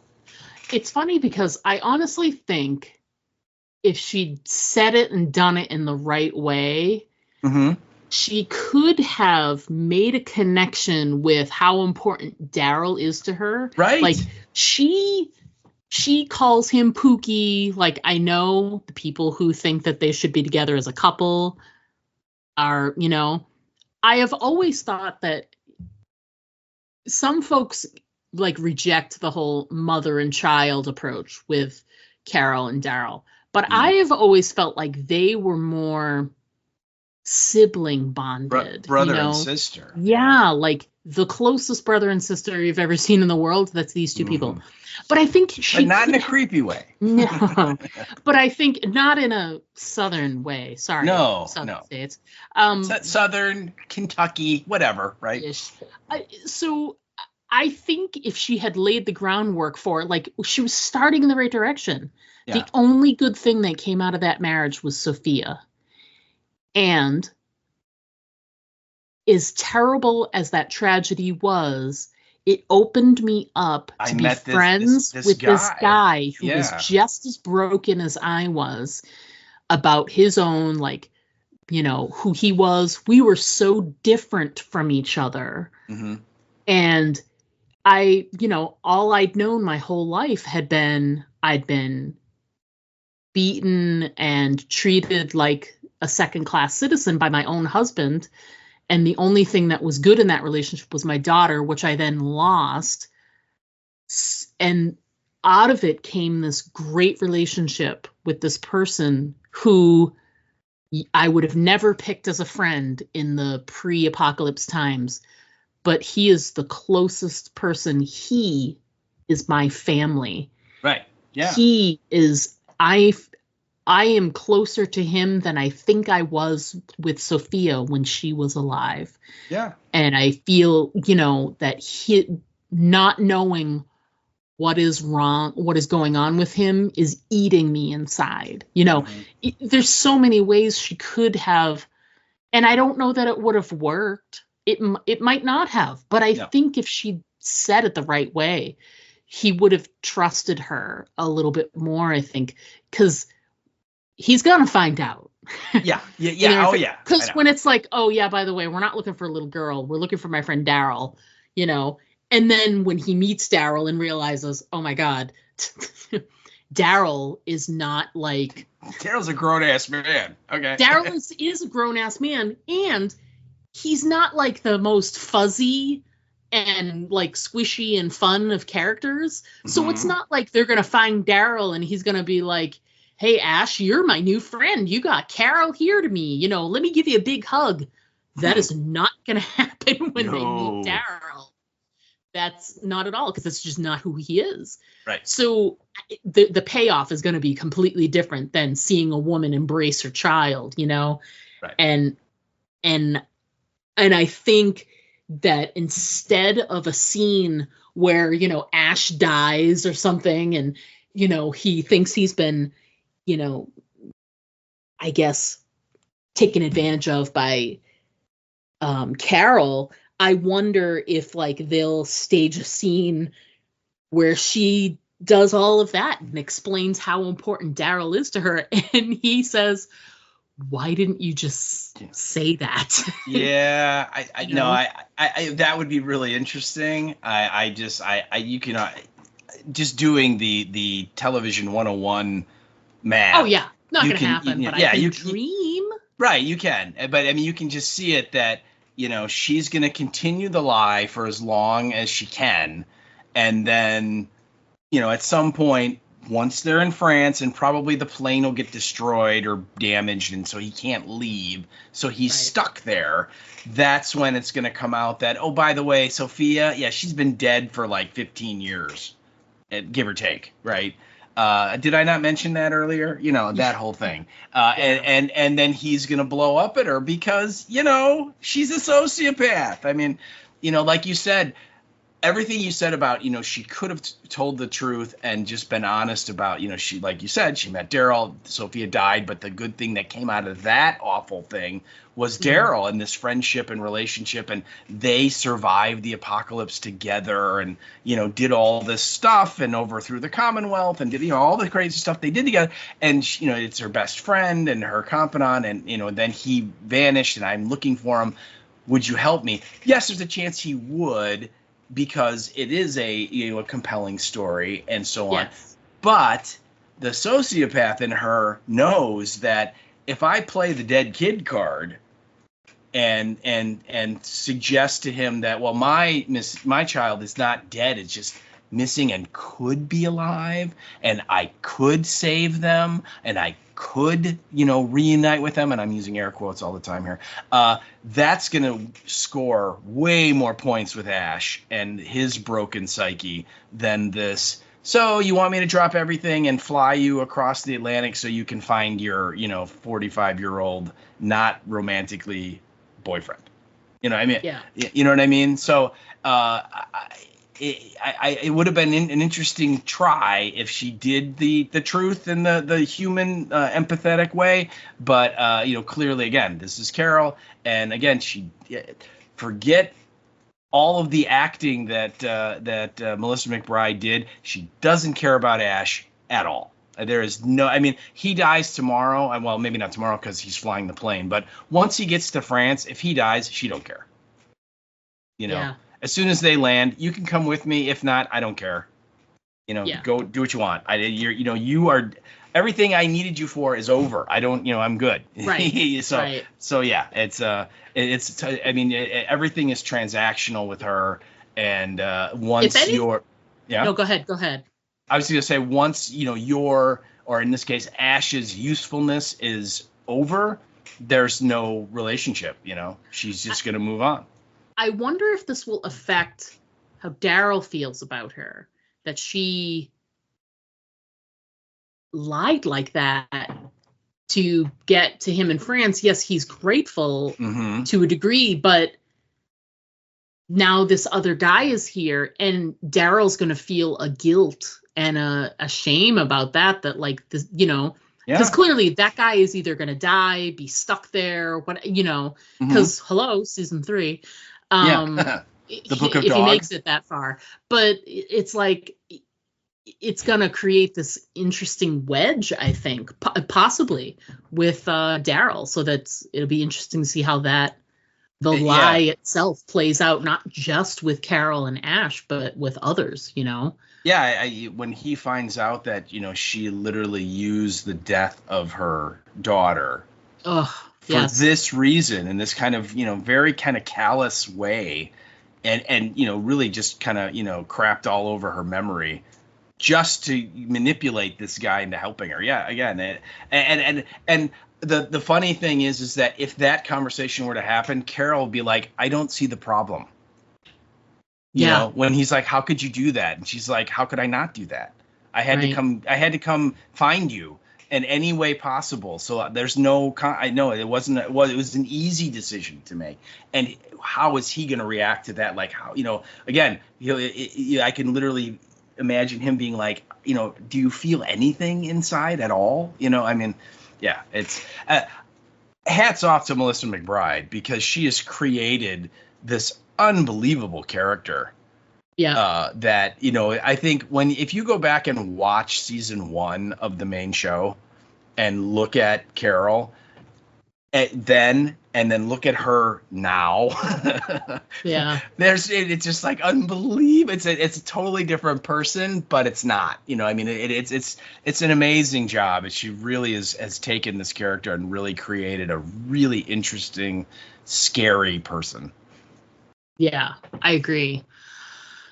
I think too, in that scene right before she tells him, he has the Cherokee Rose out. He does. Another callback to season 2. I mean, it's a great visual callback, but I think it also was like, I wonder if in that moment she was deciding how she was going to do this, what she was going to say, how she was going to play it. And maybe she was considering using the Sophia thing. She didn't know if it was the right thing to do. And in seeing the Cherokee Rose and it like reminding her of Daryl, she was like, no, I have to be able to do whatever possible to get to my Pookie. That is the number one priority. So as cute as that moment was, I feel like it was placed there to sort of drive Carol closer to the sociopathic edges, so that make those choices, you you are absolutely right. I mean, the flashback moment we get of an incredibly young looking Norman Reedus putting that flower down in front of her and telling her, I think this one bloomed and it was for your daughter, and if I remember correctly, that was before they knew she was dead, and Daryl was the one that kept saying, we're going to find her. Is that not correct? Yo, you are totally correct, because while they were at Herschel's farm, they kept going out and looking for it was a two-pronged thing. Carl was rehabilitating inside the house from the gunshot wound, right? But they were also like going out every day back to the highway, looking for Sophia, trying to find her. So they were. That's why Herschel felt so like he did not want those people on his farm anymore. But what was he going to do? He's going to push out the people that are the little boy was shot by accident and he's recuperating, and this other woman has lost her little girl and is distraught. Like, it placed Herschel in such a bad spot. So yeah. But so, Daryl is there, literally trying to like pump up Carol and be like, you can't lose hope, right? You got to be, we're going to find her. And again, it's not to show us that, Carol is in the same emotional boat as Ash is because of the dead child. It's Carol remembering, look at what this guy did for me because of my missing child. Not dead, missing. Yeah. And again, like you said, the wheels are turning, the sociopathic wheels are turning, and it's all like, okay, like you said, she's formulating what she's going to do. How is she going to get him to say, hey, it would be cool if I fly you to France in my little plane here? And that, again, was just part of the way she's working it out and decides to do what she does. And it was great. I love when television shows acknowledge that they have a past, right? Because everybody watching remembers all these things, and we've all had those moments where something happens and you're like, well, why don't you do what you did 3 seasons ago when a similar thing, you know what I mean? Or why don't you go back to this person or ask them, you know what I mean? Whatever, because we all remember that stuff, and yet, the shows don't, seemingly. And whenever they do like this, I just think it's great because it rewards the crazy nut job fans that we all are by our loyalty of like, the Rose, I remember when that happened, and so, and so I whenever they do stuff like that, it's great. And the fact that we got 2 callbacks to season 2 of all things, right? No kidding. Season 2, the season that they had no money at all in the budget, and that's why it was on that stupid farm the whole year. And really, not a lot happened in that season, right? I mean, no. But yet that's the season that they decided to call back to. I loved it. I thought it was great, and it does explain Carol's thinking and her plan of attack. It's just, oh my God, this woman is just cold. Oh yeah. I like to, like, once Ash agrees, he agrees later, at first he's like, how dare you, so this is what you wanted and whatever. And he's so angry about it. And she packs up her stuff and she leaves, but he intercepts her on the road. And he's like, comes around to it, and he, says he'd help her. But there's a scene where he's talking about the realities of it. Oh, yeah. And I really liked it. It was almost, to me, it was another truthful moment, kind of like Carol's reaction to France in the beginning. It was a very truthful reaction to, okay, we're going to do this. But he's like, we're talking about going across the ocean.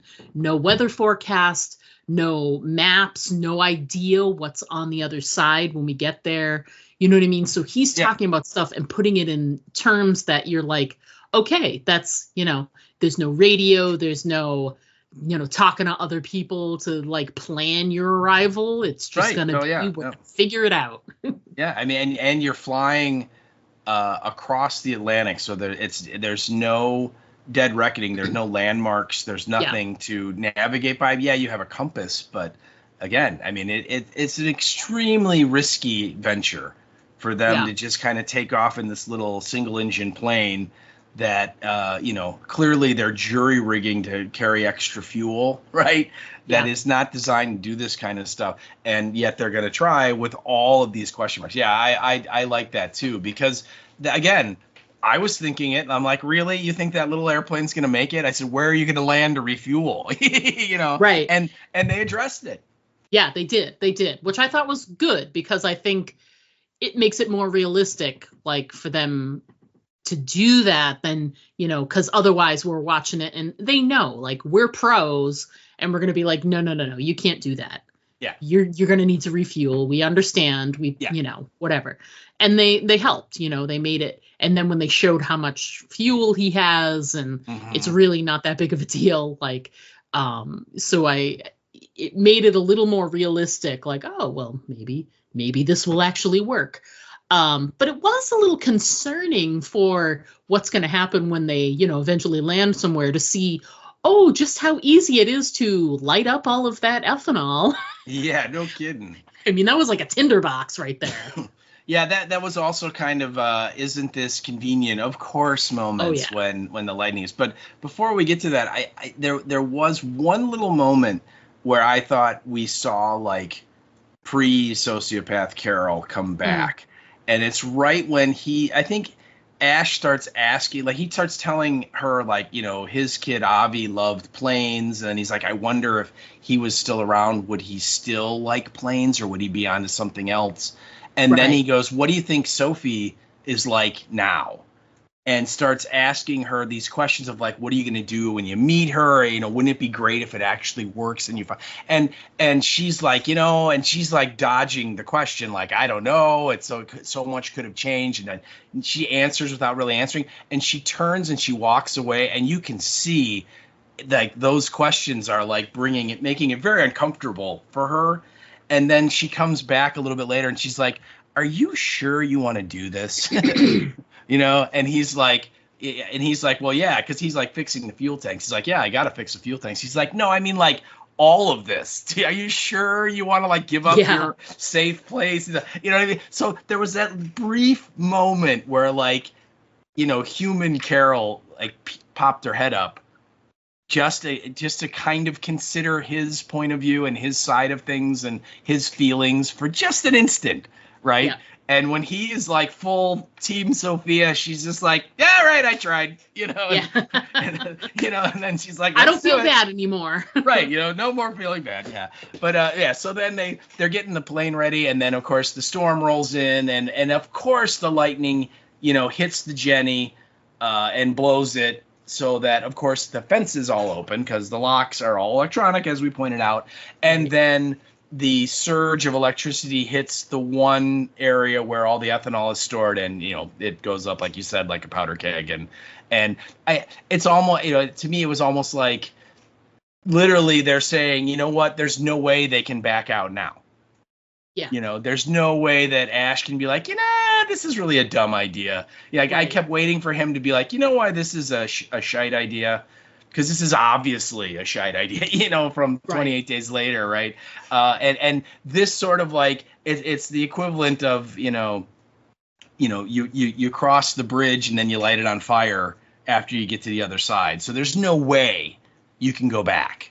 You know, that there's no turning back now, and that we have to. The only route is forward to France. That's it. There's nowhere else we can go. We can't just sit here. You know, this place is over. Which again it's effective, but I thought it was very convenient too. Yeah, and I think he kind of comes at his reasoning for leaving stuff behind very organically. Like he really feels like, you know, I stayed here for months after, you know, Avi died. And it was the first day that I went out for a walk that I found the, you know, broken airplane and whatever. Mm-hmm. So he's looking at these things as sort of like signs that he's meant to do what he's doing. Mm-hmm. I think he still would have come to those conclusions if this had been about Daryl and not about Sophia. Yeah. Like, I was meant to help you find the person who you consider, you know, your family. Yeah. You know, I don't. Yeah, I agree. He seems to be operating very much in the fate category, you know, destiny, you know, that his path was kind of preordained, that it's not his decisions, you know what I mean? He's just moving through it. Yeah. Again, the whole if she would have told the truth storyline is really interesting. just to see what would have happened. Yeah, because you're right.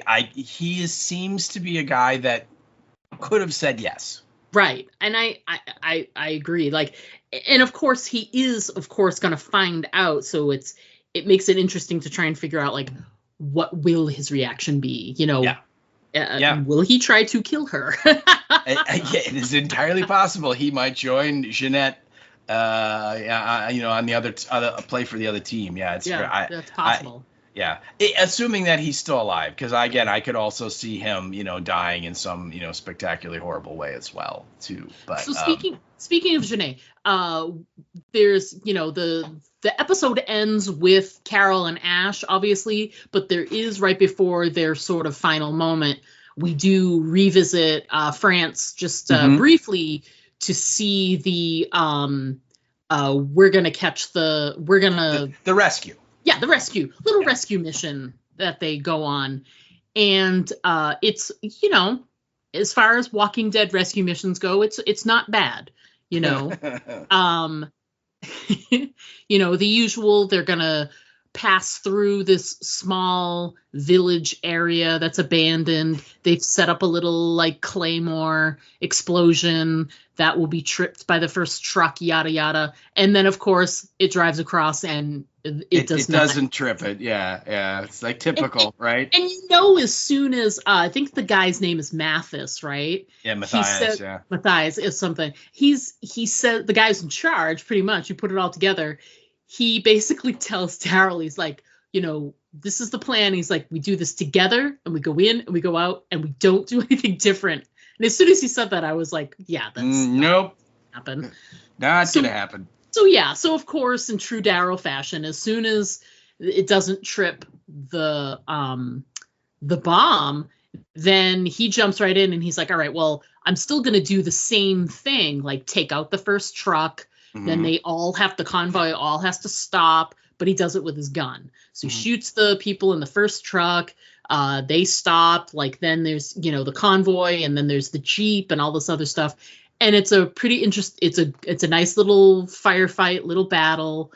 They do save the folks that they needed to save, Falou and Emil and the third person who I don't remember who they are. Yeah, I do know. I don't know who you are.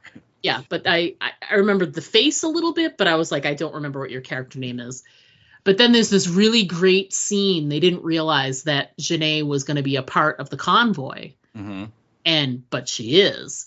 And she's got this great scene. You wrote down the quote, but she's got this great scene where she confronts Daryl after everything has sort of fallen apart. They've killed all the soldiers, et cetera, and she's the last one left standing, pretty much. Yeah. As it were. Yeah. Well, and the other thing too is that the people who are Daryl is with, they kind of they advertise themselves as pacifists. Like that's their thing, is that we don't use violence, right? And Daryl, and earlier in the scene, Daryl's like, well, neither do I. And like, unless I have to, which is like right. Daryl is like every 10 minutes. But so the whole plan to get this convoy, they weren't trying to kill anybody. That was not the goal. The goal was to, if you remember, the explosion was going to disable the first truck by giving it flat tires, right? Which would force them to stop. Then they were going to all run out with their guns and be like, put your hands up. They were going to rescue the three guys, and then they were going to leave. So the whole plan was no killing. There's no violence other than we're going to damage one of their trucks, hopefully, right? And like you said, the Jeep that Janae is in, which is leading the convoy, goes over the tripwire and doesn't set it off, right? And so everyone's like, well, the plan's screwed, and that's when Daryl's like, nope, I got it, and then he just opens fire. Again, sometimes you got to throw the first punch, right? And it's a incredible sequence because he kills the driver of the Jeep and he wounds Janae in the shoulder, one of those $1 million shoulder wounds that this universe is famous for. Then you're right, the truck with the prisoner stops, and there's another truck behind them, or another Jeep behind them, and they have soldiers in there, and they get out and they start shooting, and there's a little bit of a firefight, and they all get taken out. And you can tell that Matthias is not happy at all with what Dixon has done, right? This is not the plan. This is not who we are. We are not soldiers, right? We're doing something different or whatever, which is ludicrous in this universe, but that's their approach. Okay, I'll give them credit for it. And so it's at that moment they get the prisoners out, and it's that moment that Janae kind of gets up from out of the Jeep, which I think doesn't the Jeep like hit something and flip over in real cool stunty fashion. Yeah. So it's like on its side or something. And so she gets out and she's laughing at Daryl.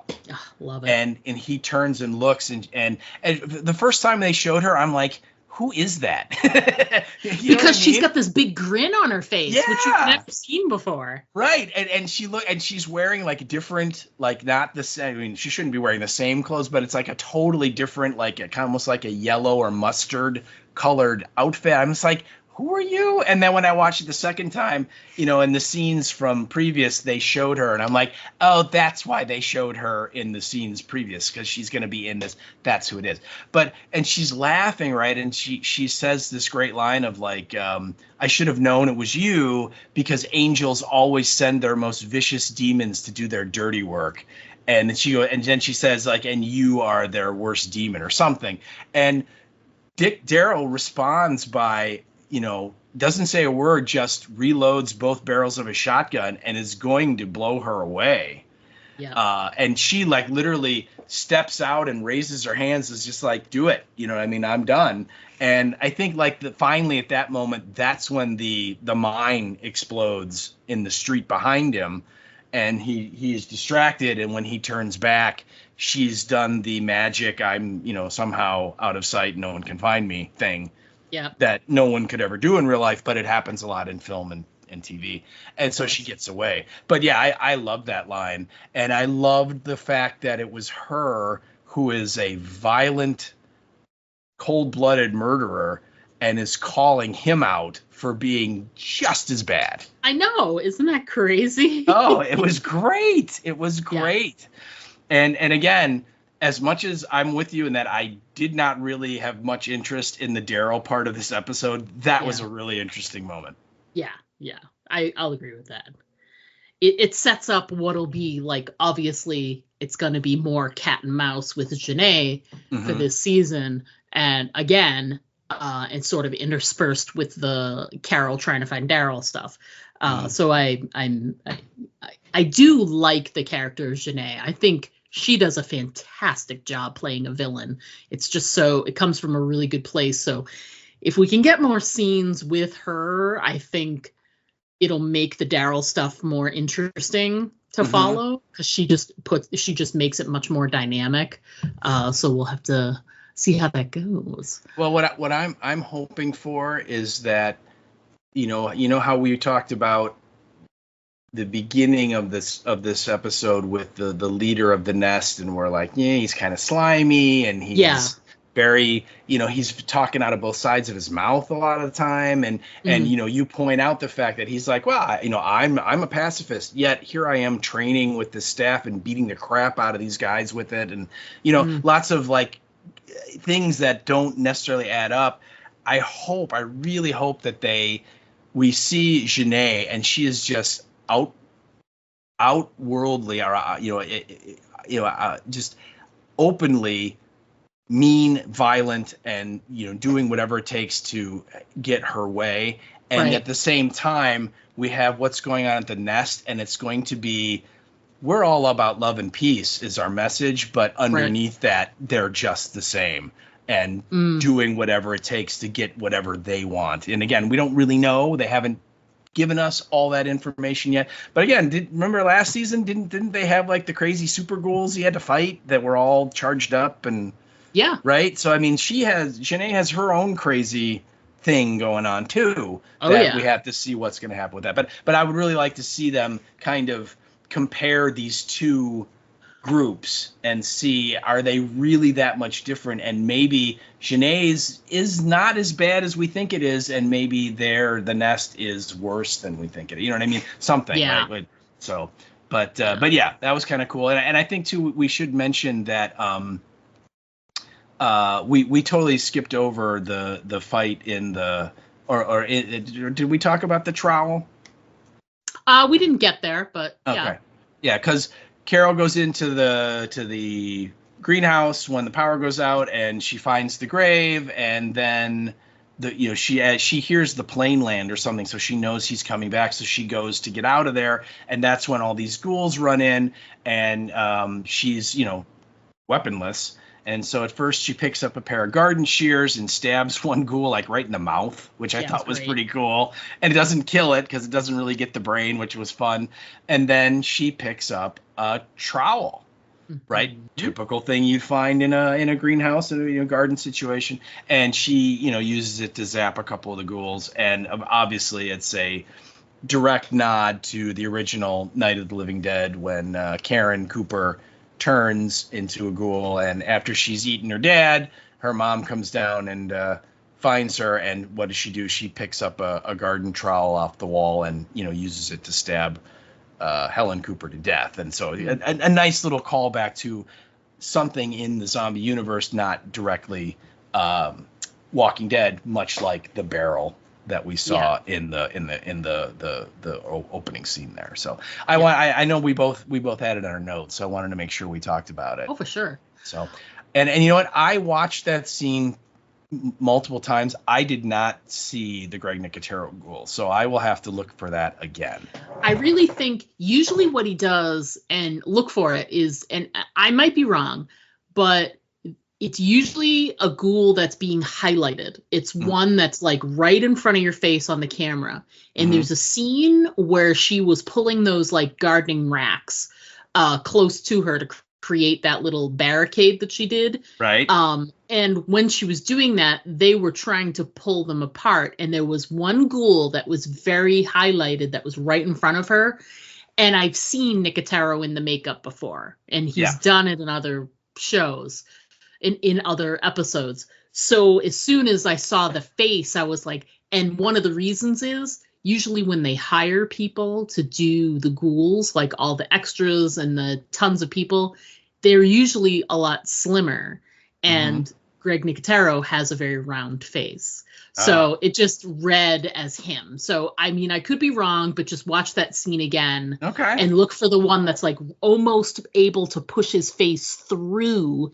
He like turns and looks right at her. And I'm like, that looks a little bit like Greg Nicotero. All right. Okay. So now I know where to look. So it's when she makes that like weird triangular barricade with those three like shelving units. Okay, and cool. And I'm curious if people who are listening, like if you saw the same thing, like am I crazy, or is it not him but it looks a lot like him, or am I completely right and it is him? I think it looks a lot like him. I think it might be. So okay, again, he's done it before, so it's certainly, I think it's a high chance. But I would have to agree with you that, first of all, yes, you are crazy. So well, there you go, folks. That's that. Why even keep recording? Well, and the last thing I wanted to point out that I thought was really cool was when Carol and Ash get into the plane to take off. Of course, the ghouls are all over the compound at this point, and one of them grabs her right when she's trying to climb onto the plane, and she spins it and throws it right into the spinning propeller, and it just liquefies. I thought that was an awesome effect. I honestly would have been very disappointed if we didn't have a propeller airplane and didn't have at least one propeller induced death. I was like, good job doing exactly what I wanted to see. And in the little featurette, Nicotero says that was a nod to Raiders of the Lost Ark. Of course. Why would of course, right? Although in case then it was live Nazi, now it's dead, person from Maine. Yes. So yes. They're very, very similar, Absolutely. but different. But different. Yes. And then of course they get in the plane and they're driving down the runway to take off, and they're literally ghouls are like hitting the wings and flying all over. Yeah. And again, really cool effect. And again, if you do watch the featurette, Nicotero talks about he really wanted that effect, and he didn't know how they could do it, and he didn't want to do it digitally. He wanted to do it for real. And the stunt guy is like, no, we can totally do it. Our stunt people will just bounce off the plane. And Greg's like, really? Is that safe? And the guy's like, yeah, don't worry about it. And it turns out that everybody was fine. No one got hurt, and it looks amazing. And it's a really, really cool scene. And again, it's real. It's not, they did not do that electronically or digitally. I mean, those are, I do too. Yeah. So that was really cool. And so, the episode ends, and, Daryl is still finding his place in France, and Carol is, heading off to Greenland. Yeah, we hope. Maybe in the, the run up to taking off, he was like, oh man, I forgot my compass. Oops. So sorry. Especially we're not going to need that, right? If you think about it, they're already starting off poorly. They're heading towards the sun. That's the west. Yeah, that's not good, is it? No, that's not good. No. And on top of it, they take off. It's at night. They probably didn't have time to go to the bathroom before they left. God, yeah. You know what I mean? There's no bathroom on that plane. There's not, and there's probably no in-flight movie, and that the in-flight meal is going to be awful. So yeah, it will be. Yeah, it's probably just a can of beans or something like that. Peanuts.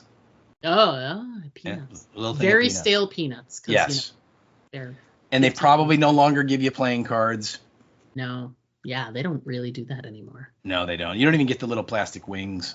It's terrible. I'll tell you. What a air jip. Travel back in the day, that was something. Yeah. Now, big jip. Big jip. I think we covered all of our points. We sort of jumped back in and grabbed a couple of ones that we had missed. I think I've got everything that I wanted to cover. How about you? Yeah, I agree. I don't. There's nothing in there that I didn't. I think we're good. Good. Well, that sounds amazing. So we're going to go ahead and take a quick break, folks. When we come back, we're going to discuss all of our listener feedback and some stuff that's coming up on the podcast. So please stick around, because we'll be right back. Now there's about 20 of them out there. What will we do? Don't worry, we're safe in here. They'll never get in.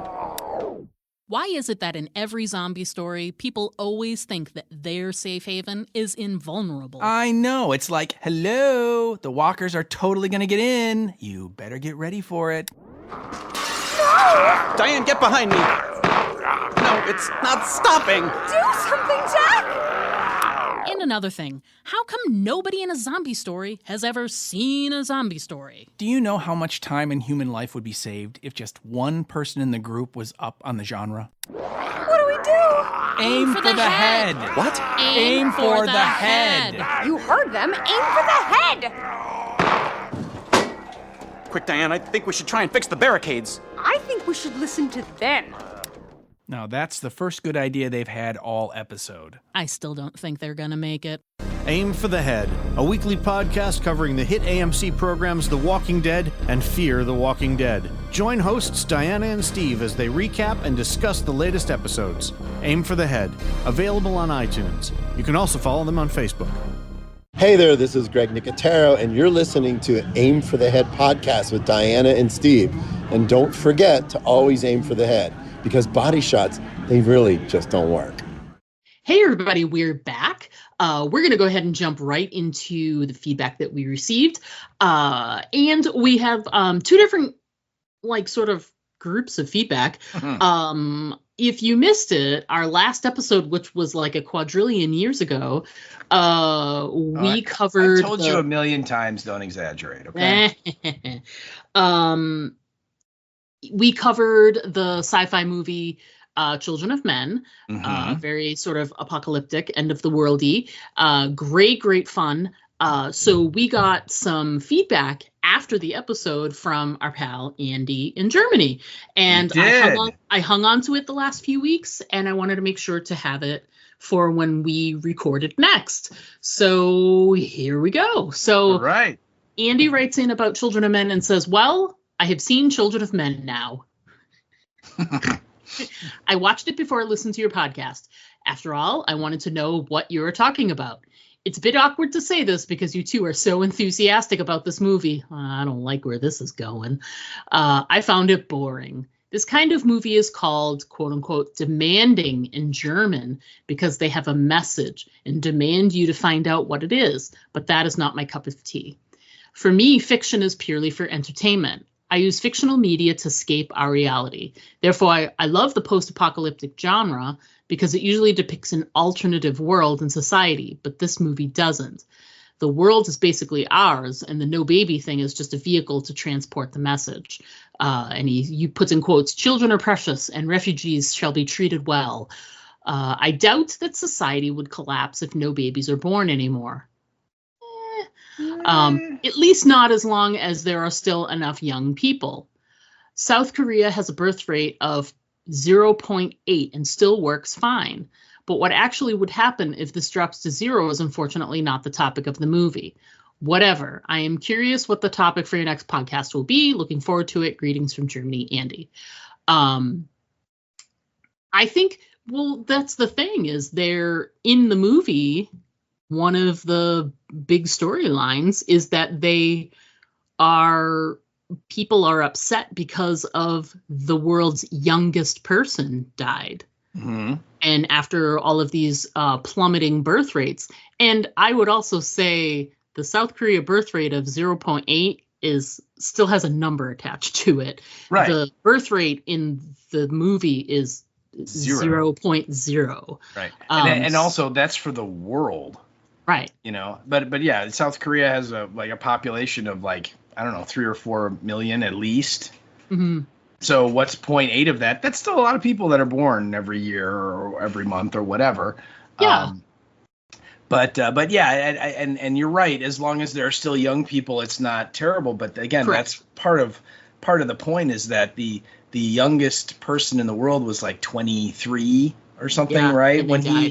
And so when you get to that, you're coming into the end of normal, having children age. You only have 5 or 6 more years before it becomes geriatric pregnancies, which are still possible, but a lot more risky and dangerous. Right. You know what I mean? So it's the end is in sight. That if people don't start having babies right away, we're in real trouble. But again, if it didn't work for you, it didn't work for you. I get it. Yeah. I totally get it, because I've had that a ton of times where people are like, oh my God, this particular movie is so great, and I'll watch it and I'll be like, nah. Yeah, I didn't see what you saw, and I totally get it too. I am different in the sense that I do love a good apocalypse movie, but I think a lot of what made, to me, Children of Men compelling for me was the thing that turned him off, which was the reality of it. The fact that it really could happen, that it wasn't some weird futuristic, sort of post-apocalyptic feel. It was more this is a very possible apocalyptic future. So, but I totally get it, Andy. And you know what's great? I appreciate that it wasn't your cup of tea and you still wrote in to tell us that you watched it and then listened to the podcast. So that's great for me, because you still, would you have even seen the movie if we weren't doing the podcast? Yeah. Maybe not. And sure, it wasn't your cup of tea, but you still got to see it, and you consumed it. And Andy, whether or not the premise worked for you or not, you have to admit some of those long, continuous sequences are riveting to watch. I mean, just amazing filmmaking. And I would say, regardless of the subject matter, Alfonso Cuarón is just a visually stunning director, no matter what. Yeah. And I think if you can at least take away some of that, that hopefully, if and I know what it is. Sometimes a movie turns you off so much you can't appreciate those things. So maybe you weren't able to appreciate the visuals of the movie because you didn't dig the movie. I totally get it. But I got to say, again, thanks so much for writing in anyway, Andy. Absolutely. And this is a lesson to all of you. If there's something that you didn't like, not so much you didn't like us, but if we suggested something and it was something we loved and you didn't like it, please don't be afraid to tell us, because art is subjective, and just because we like it doesn't mean that you're supposed to like it. So yeah. And we get plenty of email of people saying they don't like me, or they are unhappy with me. So we don't need any more of those people. Okay, just focus on what we're saying, not who we are, please. Absolutely. Thanks again for writing in, Andy. We hope you are watching Daryl Dixon and you will school us on our terrible French once again. We'll look forward to it. We hope so. We hope you do, because if not, we will tell you to go away. All right. So thanks a lot, Andy. That was very cool. So please keep it up. All right, moving on. Now all this feedback has to do with episode 1 of season 2 of The Walking Dead, Daryl Dixon, The Book of Carol. And this first piece of feedback comes from our pal Erica Price. Hello, Erica. And she sent this via the email. And she says, directed by Greg Nicotero. Yay! Buckle up, guys. And then she goes, oh, what a cool flashback scene. Even after all these years, Sophia still haunts her memories.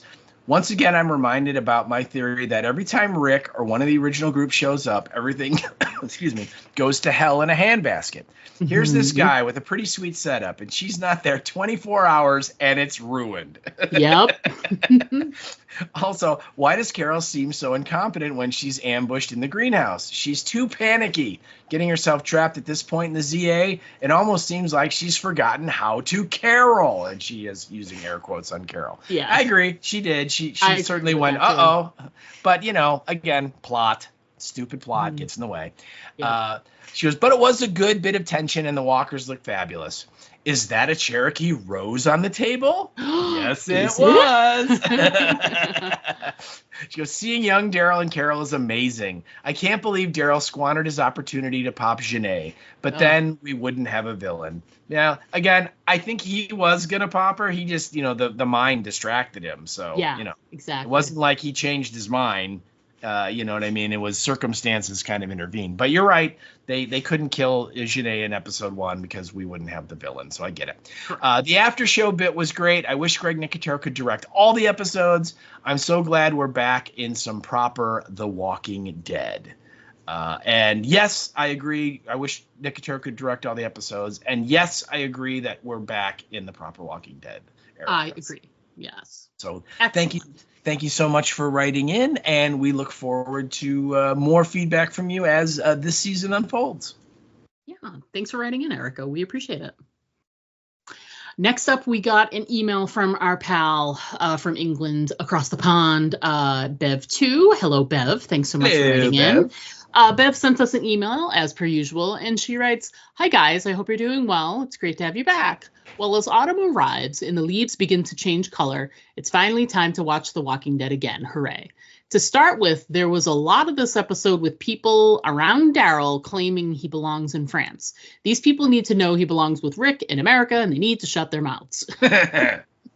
It's great to see Carol back to her devious self. She certainly makes sure that her people are the main priority and screw anyone else. I have to say, I really preferred all the Carol parts of this episode. Me too. Yep. I thought that all the references to her past were well handled. If you hadn't seen any other of the Walking Dead episodes, this would be a great way to give the new viewers a bit more of an understanding of her character. I can see that little backstory. Sure. I can't help thinking the pilot guy is going to be pissed when he discovers he's been lied to.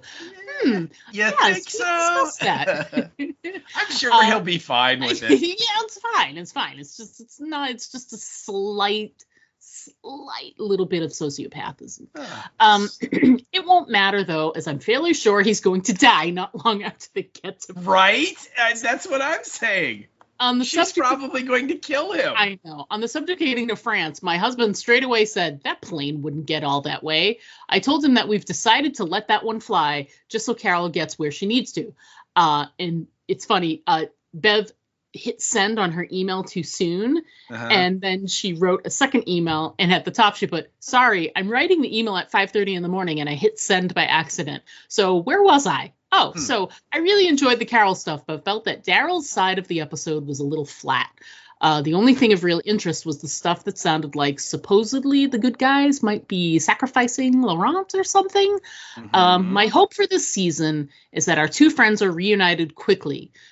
Good luck. It's going to happen in the finale. And team up to save the kid. Road to Terminus. And team up to save the kid from everyone who seeks to hurt him. However, my prediction is that they won't reunite until a couple episodes before the end, and that the kid will die for what is wrongly led to believe is a noble cause. Daryl will come to hate both sides and leave with Carol. looking forward to hearing what you both thought of the episode. Bev writing from stormy Devon. Bev, as always, great insight. You're really like right there in the front of our brains with us on this one. Oh yeah. And we agree with pretty much everything he said. It's great to hear from you though. It's been a long time since we've had a Bev email, so thank you so much for writing in. We love hearing from you. We do, and I can't help but point out that she brings up the fact that her husband said that plane wouldn't be able to go from Maine to France, all that way. Yeah. I would point out that not only would that plane not be able to do that, but that plane was a plane that, he like glued back together in true Look at the Flowers gang fashion, right? Yep. So it's like a double whammy of that plane. But I agree that, a lot of Bev, your points are exactly the things we just got done talking about. So I think we are pretty much in lockstep right now so far. So, it's going to be fun. And I look forward to hearing what more you have to say as we go through it. Yeah. Thanks again for writing in, Bev. We look forward to your feedback next week as well. So absolutely. Yeah. All right. So moving on, we got an email, if you will, from our number one P1 fan, Mr. Alex Baelish. Hello, Alex. What's going on, Alex? And he goes, Diana and Steve, this was such a great Easter egg episode, and I loved all the callbacks. I love how they started, but the guy that runs the place Daryl he's going down, I think. I have to say that the kid is so much less annoying so far. I was rooting for him and not the zombies this time. Poor Laurent. Oh, poor Laurent. No love for Laurent. Finally, as much as I love this episode, Carol never saw trouble she did not want to get into. She will lie, cheat, steal, and bend the truth however and whenever she can. She's ruined another perfectly good Survivor setup yet again. Hello, sociopath. She goes, and then he finishes with saying, can't wait to hear from you guys. And then he goes, P.S. Have you watched From yet? And I have to ask you, Diana, have you? I haven't. I have watched the first 2 or 3 episodes of season 1, and then I never got back into it again because if memory serves, From is on, I can't remember, it's on a streaming service I don't have. Mm-hmm. And the only reason I watched the first couple episodes of season 1 is because they released them to Prime, I think. Okay. And maybe season 2 is there now. Season 3 just started this past week or the week before. And Alex does a really successful podcast through the Podcastica network. He does a podcast with our pal, Elizabeth Schmoopy, about From. And I have heard nothing but good things, but I don't want to spoil myself by listening because I won't watch the show. The 2 or 3 episodes I've seen so far, 1 or 2, I can't remember. It is really creepy and strange, and it's different. It's very different from a lot of the other creepy, strange TV shows that are out there. And I really did enjoy it. So yes, Alex, I have started From, but I have not finished it. So I do have that on my list of things to do, to double check where that season 2 is located right now so that I can try and at least catch up with the stuff that's already been released. Maybe not be able to watch season 3 just yet, but we'll see how that goes. But congrats on your podcast, and good luck on your upcoming season of From. Yeah. And according to the interwebs, you can watch it. It's on MGM Plus. Yeah. Apple TV, but you have to pay for it. And it says it's on Amazon, but it says you requires a premium subscription. So, but there are ways. I have not watched any of it simply because I was not aware it was on a service that I had. Yeah. I'd heard of it, and I'd heard people say, "Oh, it is atmospheric and really, got some interesting concepts." I didn't really dive too deep because I didn't want to get spoiled. I just knew that whatever service it was on was one I did not currently have, and I'm like, I'm not buying a new thing. Aren't we all? Right, on that same topic, just really briefly, we have talked before about the series Yellow Jackets. I shared something in the Facebook feed today, guys. If you haven't jumped into Yellow Jackets because it was through Showtime and you didn't want to do, as Steve said, another streaming service, they just released, they're going to end of the week, I think, release season 1 of Yellow Jackets into Netflix. Okay. So binge away. I think, honestly, of the 2 seasons we've had so far, I feel like season 1 is stronger anyway. So jump right in. It's really fantastic if you get a chance. Cool. Cannot recommend enough. Cannot recommend enough. All right. But thanks for writing in, Alex. Thanks for writing in, Alex. It's awesome. Yeah. Next up, we got some feedback via the Facebook from our pal Karen, no relation to Lauren Cohen. And she says, this show is beautiful. Damn, Carol just walks in and takes what she wants. That shot could have been anywhere on the timeline, even before the turn. Just some guys in a yard working on trucks. Sometimes Carol is so great. I can't tell when she's sincere and when she's not. Oh, I guess she's not. Go figure. She's taking advantage of this nice, trusting guy. Brutal. What's with Daryl? Nice, too trusting guy. Too trusting guy. Yes, that's right. Brutal. What's with Daryl's necktie thing? I didn't notice it. It was kind of like an ascot. It was a weird, thing he had. I'm becoming French. Right before your eyes. I think he's like, this is what the locals are doing, so he's trying to blend in. Trying to fit in. Look at that. Yeah. The walkers look so cool in the fog with the trees. That's true.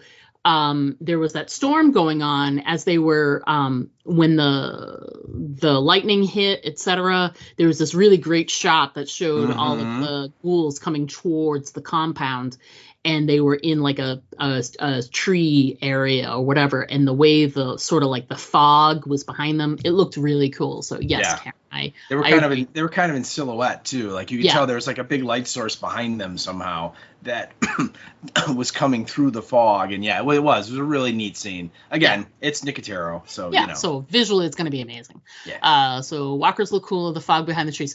That's it. I wanted more. Well, this guy is definitely going to die. Looking forward to the pod. Cheers. It's so funny. Ash has been in one episode, and most of us are like, yeah, dead man flying. Yeah, I did respond to Karen's feedback on the Facebooks, and I said, his outfit looks like it might have a red shirt underneath there, but we're not sure. We'll see how that rolls. He's kind of like Scotty because he can build all kinds of weird stuff, right? So maybe that will pull him through because Scotty did wear a red shirt and he did not perish. So, but you're right. I think we all see him as he is merely a resource that Carol is going to expend to get what she wants. Yeah. Ugh. All right. So coming up on the podcast, obviously next week we will be discussing episode 2. Title of the episode is Moulin Rouge, which, by the way, in English means red mill. Mill red mill. Yeah. So there's no episode description yet out there, but I assume there's going to be something with like Nicole Kidman and Ewan McGregor, and there'll be some singing and dancing, maybe. What about Christina Aguilera? She might have like a song that she does. That's perhaps a Lil' Kim appearance. Maybe. Perhaps. I mean, as long as they don't get Baz Luhrmann, I'm okay. Okay, that's a good plan. Instead of like images for next week's show, they did that thing I can't stand right after a premiere. I know. And they're like coming up this season, so it was more like a mishmash of everything you're going to see. Right. So it was like it looks like the things we were saying. It looks like there's some kind of intrigue and weirdness going on with the Laurent situation. So with the people that are in charge at the Nest, it looks like there's something not quite on the up and up that's happening there. We don't know what it is yet, but they're giving you lots of like creepy vibes. And they show lots of images of Isabel. She doesn't look happy no matter what. We do see some images of Carol and Ash landing. We don't know where it is, so it could be Greenland. It could be, they could have overshot and they're in Germany somewhere. Who knows? But or the one maybe England or Ireland or who knows, man. We did get one image that I thought was very interesting moving forward in the storyline for the season. They showed one little tiny clip, and it's Janae, and Carol is with her. Ooh, and I thought that was very interesting to see that that's going to end up in that manner. So yeah. And again, like we mentioned earlier, I believe there is a shot of torch singer gal. Yes. From season 1. So Yes. she is somehow going to come back, which probably means I can't remember the father guy, the English guy. Did he die or not? I can't remember, but maybe he'll come back too if he's still alive.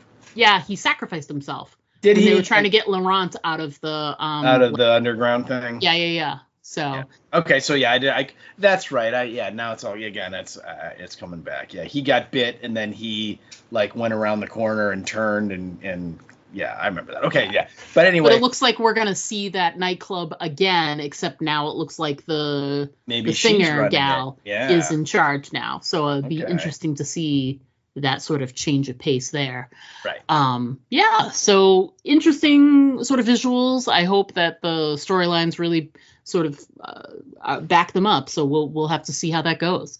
Mm-hmm. Very interestingly, during the broadcast version last night. No, so on the app, when you watch on AMC Plus, you at the end get the little featurette at the end. It's like 5 to 10 minutes long, no big deal. But then during the show on AMC, the actual broadcast last night, they had, after like the second commercial break or something, they had a really good preview of Dead City. And there were lots of really great images. It showed a resurgence of Lucille. You see Negan with the bat again.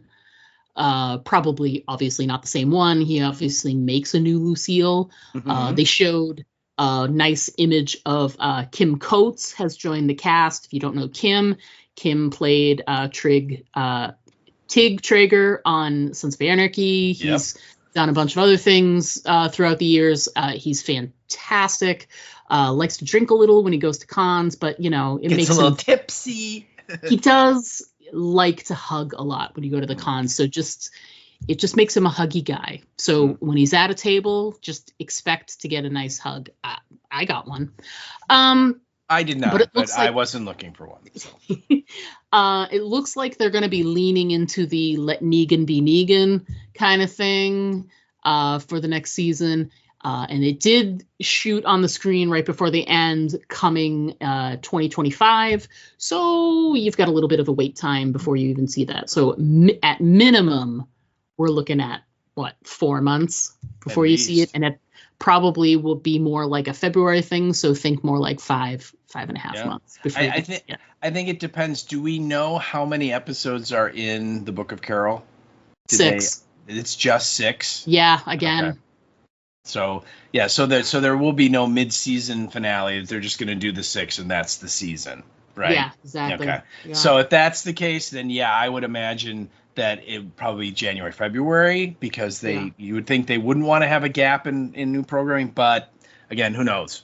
Yeah, I mean, look at how long we waited for this. So. Yeah, maybe it'll be September of 2025. Again, we don't know, but just stay tuned.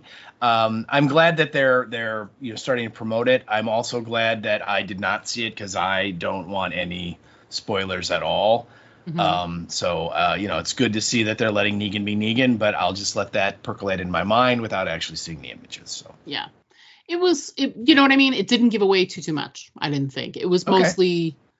There was like someone narrating behind it, and I couldn't for the life of me tell you exactly what they're saying, but then intercut with just images of all the people that we've seen in the show previously, and it's just in new situations. That's all. Okay, cool. Also, while we were in our little time away from you all, we went to a couple of conventions that were pretty amazing. We went to Flashback Weekend, which the big highlight was, for me, was the Thing reunion. Oh, yeah. Which was that cast reunion. And everybody was just so delightful. Uh-huh. We had such a great time at that one. Oh, yeah. And well, it was the Thing reunion where there were... 5 of, I think, in not counting Kurt Russell, there are like 6 or 7 of the cast that are still with us. Yeah, 5 of them were there. Yeah, so, it was incredible. It was, and they were all great. And there's like we have a great picture of Thomas Waits, who played Windows. Yep. In the movie, and he comes up and he gives our friend Jody a hug. That is, it's adorable. It's just incredible. It's great. Yeah, and they all were really really great and fun and friendly and interactive and that was amazing. And the other thing for me was Adrienne Barbeau was there, and that was a thrill getting to meet Stevie Wayne from The Fog and Maggie from Escape from New York, and of course from. She's Billy from Creepshow and all of the amazing things she did. I mean, she originated the role of Rizzo in Grease on Broadway back in 1967 or whenever that show premiered. So, yeah, I mean, incredible career, amazing actor and dancer and singer. And she was adorable. She was great. And a good sign of how famous she actually is this is the first time I've come home from a convention and I listed who was there to my mother-in-law and I said, because she did so much stuff in the 70s. I was Adrienne Barbeau, and my mother-in-law was like, she's like, I was like, she's still beautiful. She's like, she was beautiful back then. I'm like, she is still beautiful. That was lovely. And the other big thing that was there was a big reunion of the Warriors. Yes, of the Warriors. Yeah, and I got I think there were 5 or 6 of those guys of the set. Yeah, there were 10 Warriors in the movie, and there were like I said, 5 or 6 of them were there. And again, super nice guys. We met James Remar. Obviously, he's had a huge career. Oh yeah. Warriors was kind of one of his first things he did, but went on. He was in 48 Hours with Eddie Murphy and Nick Nolte. He was in Sex and the City. He was in Dexter. Lots of amazing stuff. So he was there. He was great. And Michael Beck, who was in Xanadu with Olivia Newton-John and Gene Kelly. A few years after this, and so on. So yeah, amazing. Really, again. Everybody who was there was super friendly, and there was none of this sort of, why am I spending my time here with you people thing. So it was great. It was lovely. Flashback Weekend's an amazing show every year, and if you ever get a chance to go, it's always in August, first week in August, and it's amazing. Yeah, it is great time. We also went to Fan Expo, which was the weekend after. 2 weeks after. 2 weeks after. Thank goodness, because I think if it was right after, oh my God, then it would have been even more like. Fan Expo was tough because they had some really, really great gets. So it was fun to sort of walk around and look at like, oh God, look, there's that person, which is always fascinating to me. But it was really clear, like Fan Expo has really outgrown the space that they're using. Yeah. And they need to, if they're going to keep pulling in really top celebs, and they're going to need to move some stuff around so that they can accommodate, people waiting in line. They just don't have the, if it's one thing that because we spent a lot of time that weekend comparing, and I'd say C2E2 gets less celebrity guests to do signings, but their setup, they have such a long area for people to line up that I think, and it's so removed from where everything else is. Like if there's a really big backup at a person's line, for anybody at C2E2, you wouldn't know about it if you're out on the floor walking around because it doesn't impinge on, like, it just felt like the way they have the celebs and the, the vendors and everything, they're all sort of like very close together, and it sort of crunches the amount of space that they can set up, like a little windy line. Gets a little tight. That space gets hot really fast. And I think it was tough. I think depending on who they get for celeb guests next year, if there's like the thing that really, it's interesting, they got Mark Hamill, which was a huge get, and they also got Hayden Christensen. But everything that was Mark Hamill and Hayden Christensen was in a completely separate area. You know, so there was no like big, huge line for Mark Hamill because everything was very virtual with ticketing and stuff like that. Well, no, there was a very big line for Mark Hamill, but he had his own wing of the convention center where it was just him. So, like you said, much like C2E2, the line wasn't really visible to the rest of the show. Correct. Yeah. So it wasn't like impeding anyone's progress. Yeah. But there were a couple of other very big gets, popular people that, you know, I know you struggled with a few to be able to even get, you know, you did a lot of standing in lines. And I understand that's the reality of conventions sometimes. But it's just difficult when, you know, that standing in line, there's no hope there's no promise of anything. And again, I understand.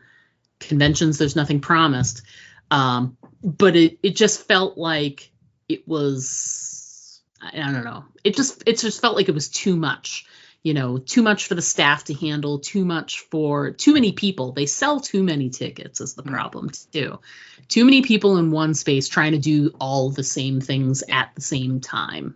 Well, what they did was it's at the Donald Lee Stevens Convention Center, which is this massive building, but they were only using like one part of it for the whole show. Yeah. And you know, Jody and I have been going to the show for a long time, and we can remember back when it was Wizard World and they used like 2 sections. Yep. Of the show, and it was a little bit bigger, than a little more spread out, so you weren't right on top of everyone. And right. And I think that's what they have to go back to. And hopefully this year was an eye opener for them, because there was a lot of choke points where if you just wanted to like walk down to get from one area to another, you couldn't go by the celebrity area because there was no room to walk. Yeah, there were so many people standing in line. So, but again, it was a very fun show. You know, I met Linda Hamilton, which was great, and I met Matthew Lillard, which was great.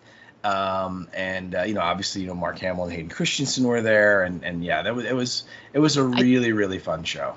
It was, because I think the ultimate thing too is like whatever failings there were. Or, you know, lessons to be learned from certain things with the, you know, logistically with the convention.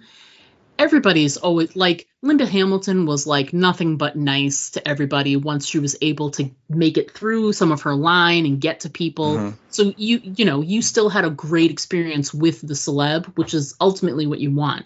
You know, same thing with Lillard, and it just, it's nice to know that even when there are those moments that make, you know, they make you go, oh man, I wish this tiny thing could have been a little bit better organized, or a little, you know, just even the lines, you know, whatever.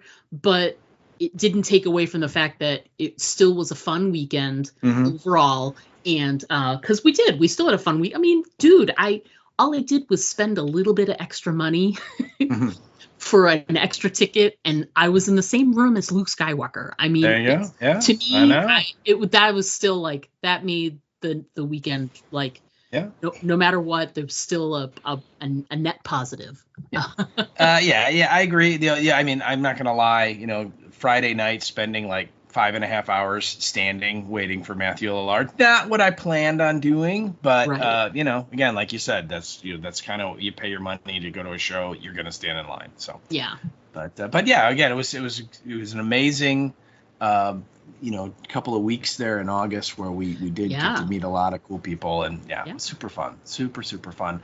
And now we're kind of at the tail end of conventions. There's really only one more show coming up. That's Days of the Dead Chicago, which will be in late November this year, and then we're kind of resetting until 2025. So very exciting stuff. One thing that definitely made the Fan Expo a little bit better.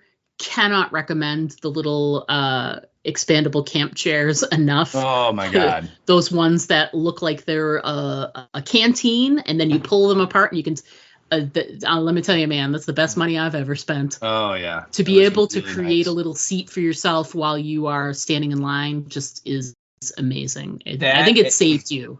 It did. And then also having the the USB rechargeable fan. Yes, from Jody. Was also a Fantastic. lifesaver. So you could sit there, and because there were so many people, the air conditioning couldn't keep up. It got very hot in certain parts of that show, and so to have a little fan kind of blowing some semi-cold air was really nice. So we used the one time I used the fan that was very helpful and the stools together was when we were in the holding room for before we were let into the Mark Hamill event. To the panel, yeah. We were in like a totally separate ballroom, and we just had this line was like snaked throughout the ballroom. There was probably a good 300 people in the room, so it got warm really fast. And we were like, okay, we're going to sip our water. We're going to sit here. We're going to blow our fans on our faces. And everything's going to be fine because we're going to see Luke Skywalker and everything's great. That's awesome. Yeah.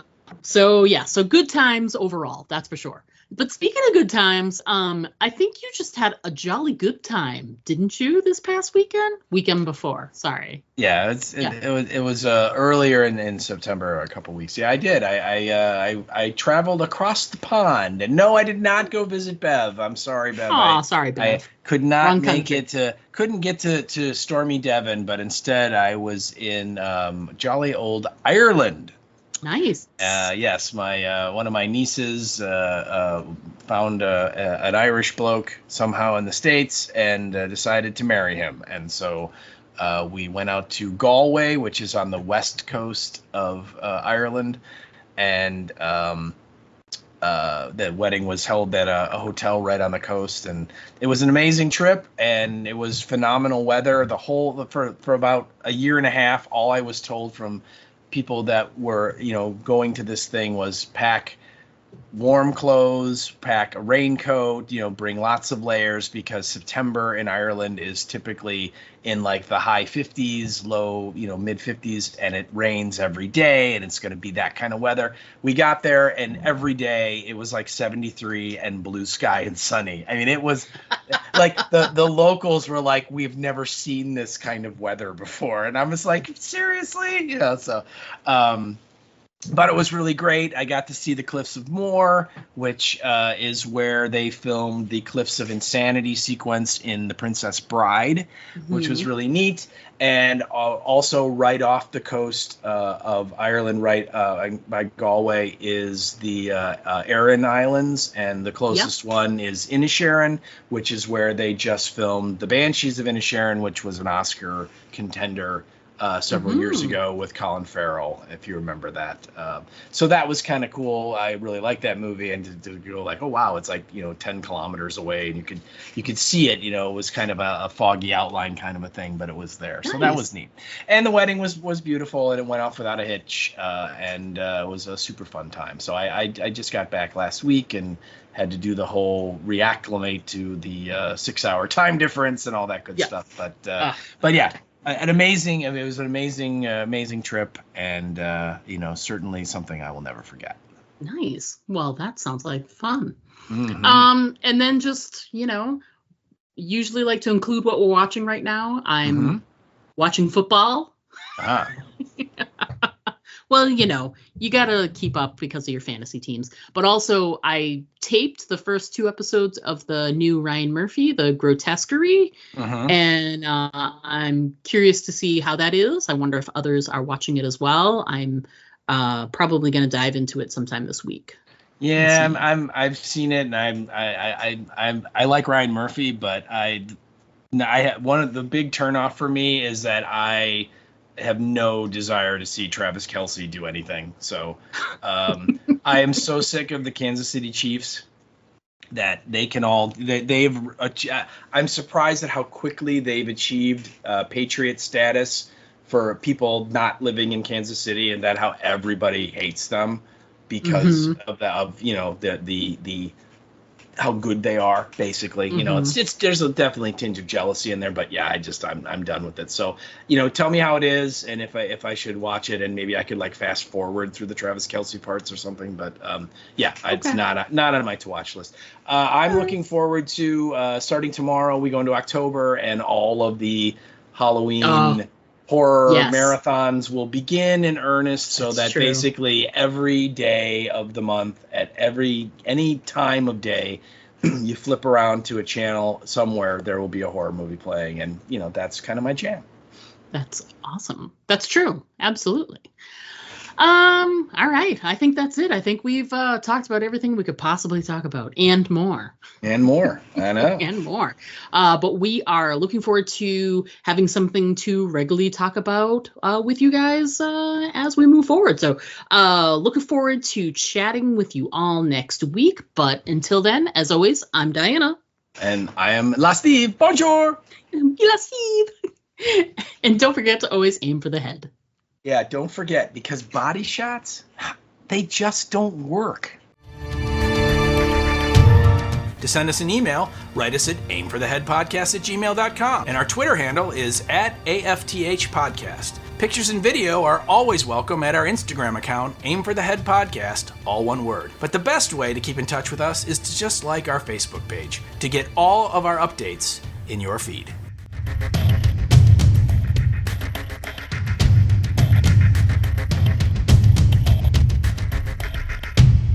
You're what we like to call in the industry as a tease. Yes, it wouldn't be my first time being told that. You're a serial teaser.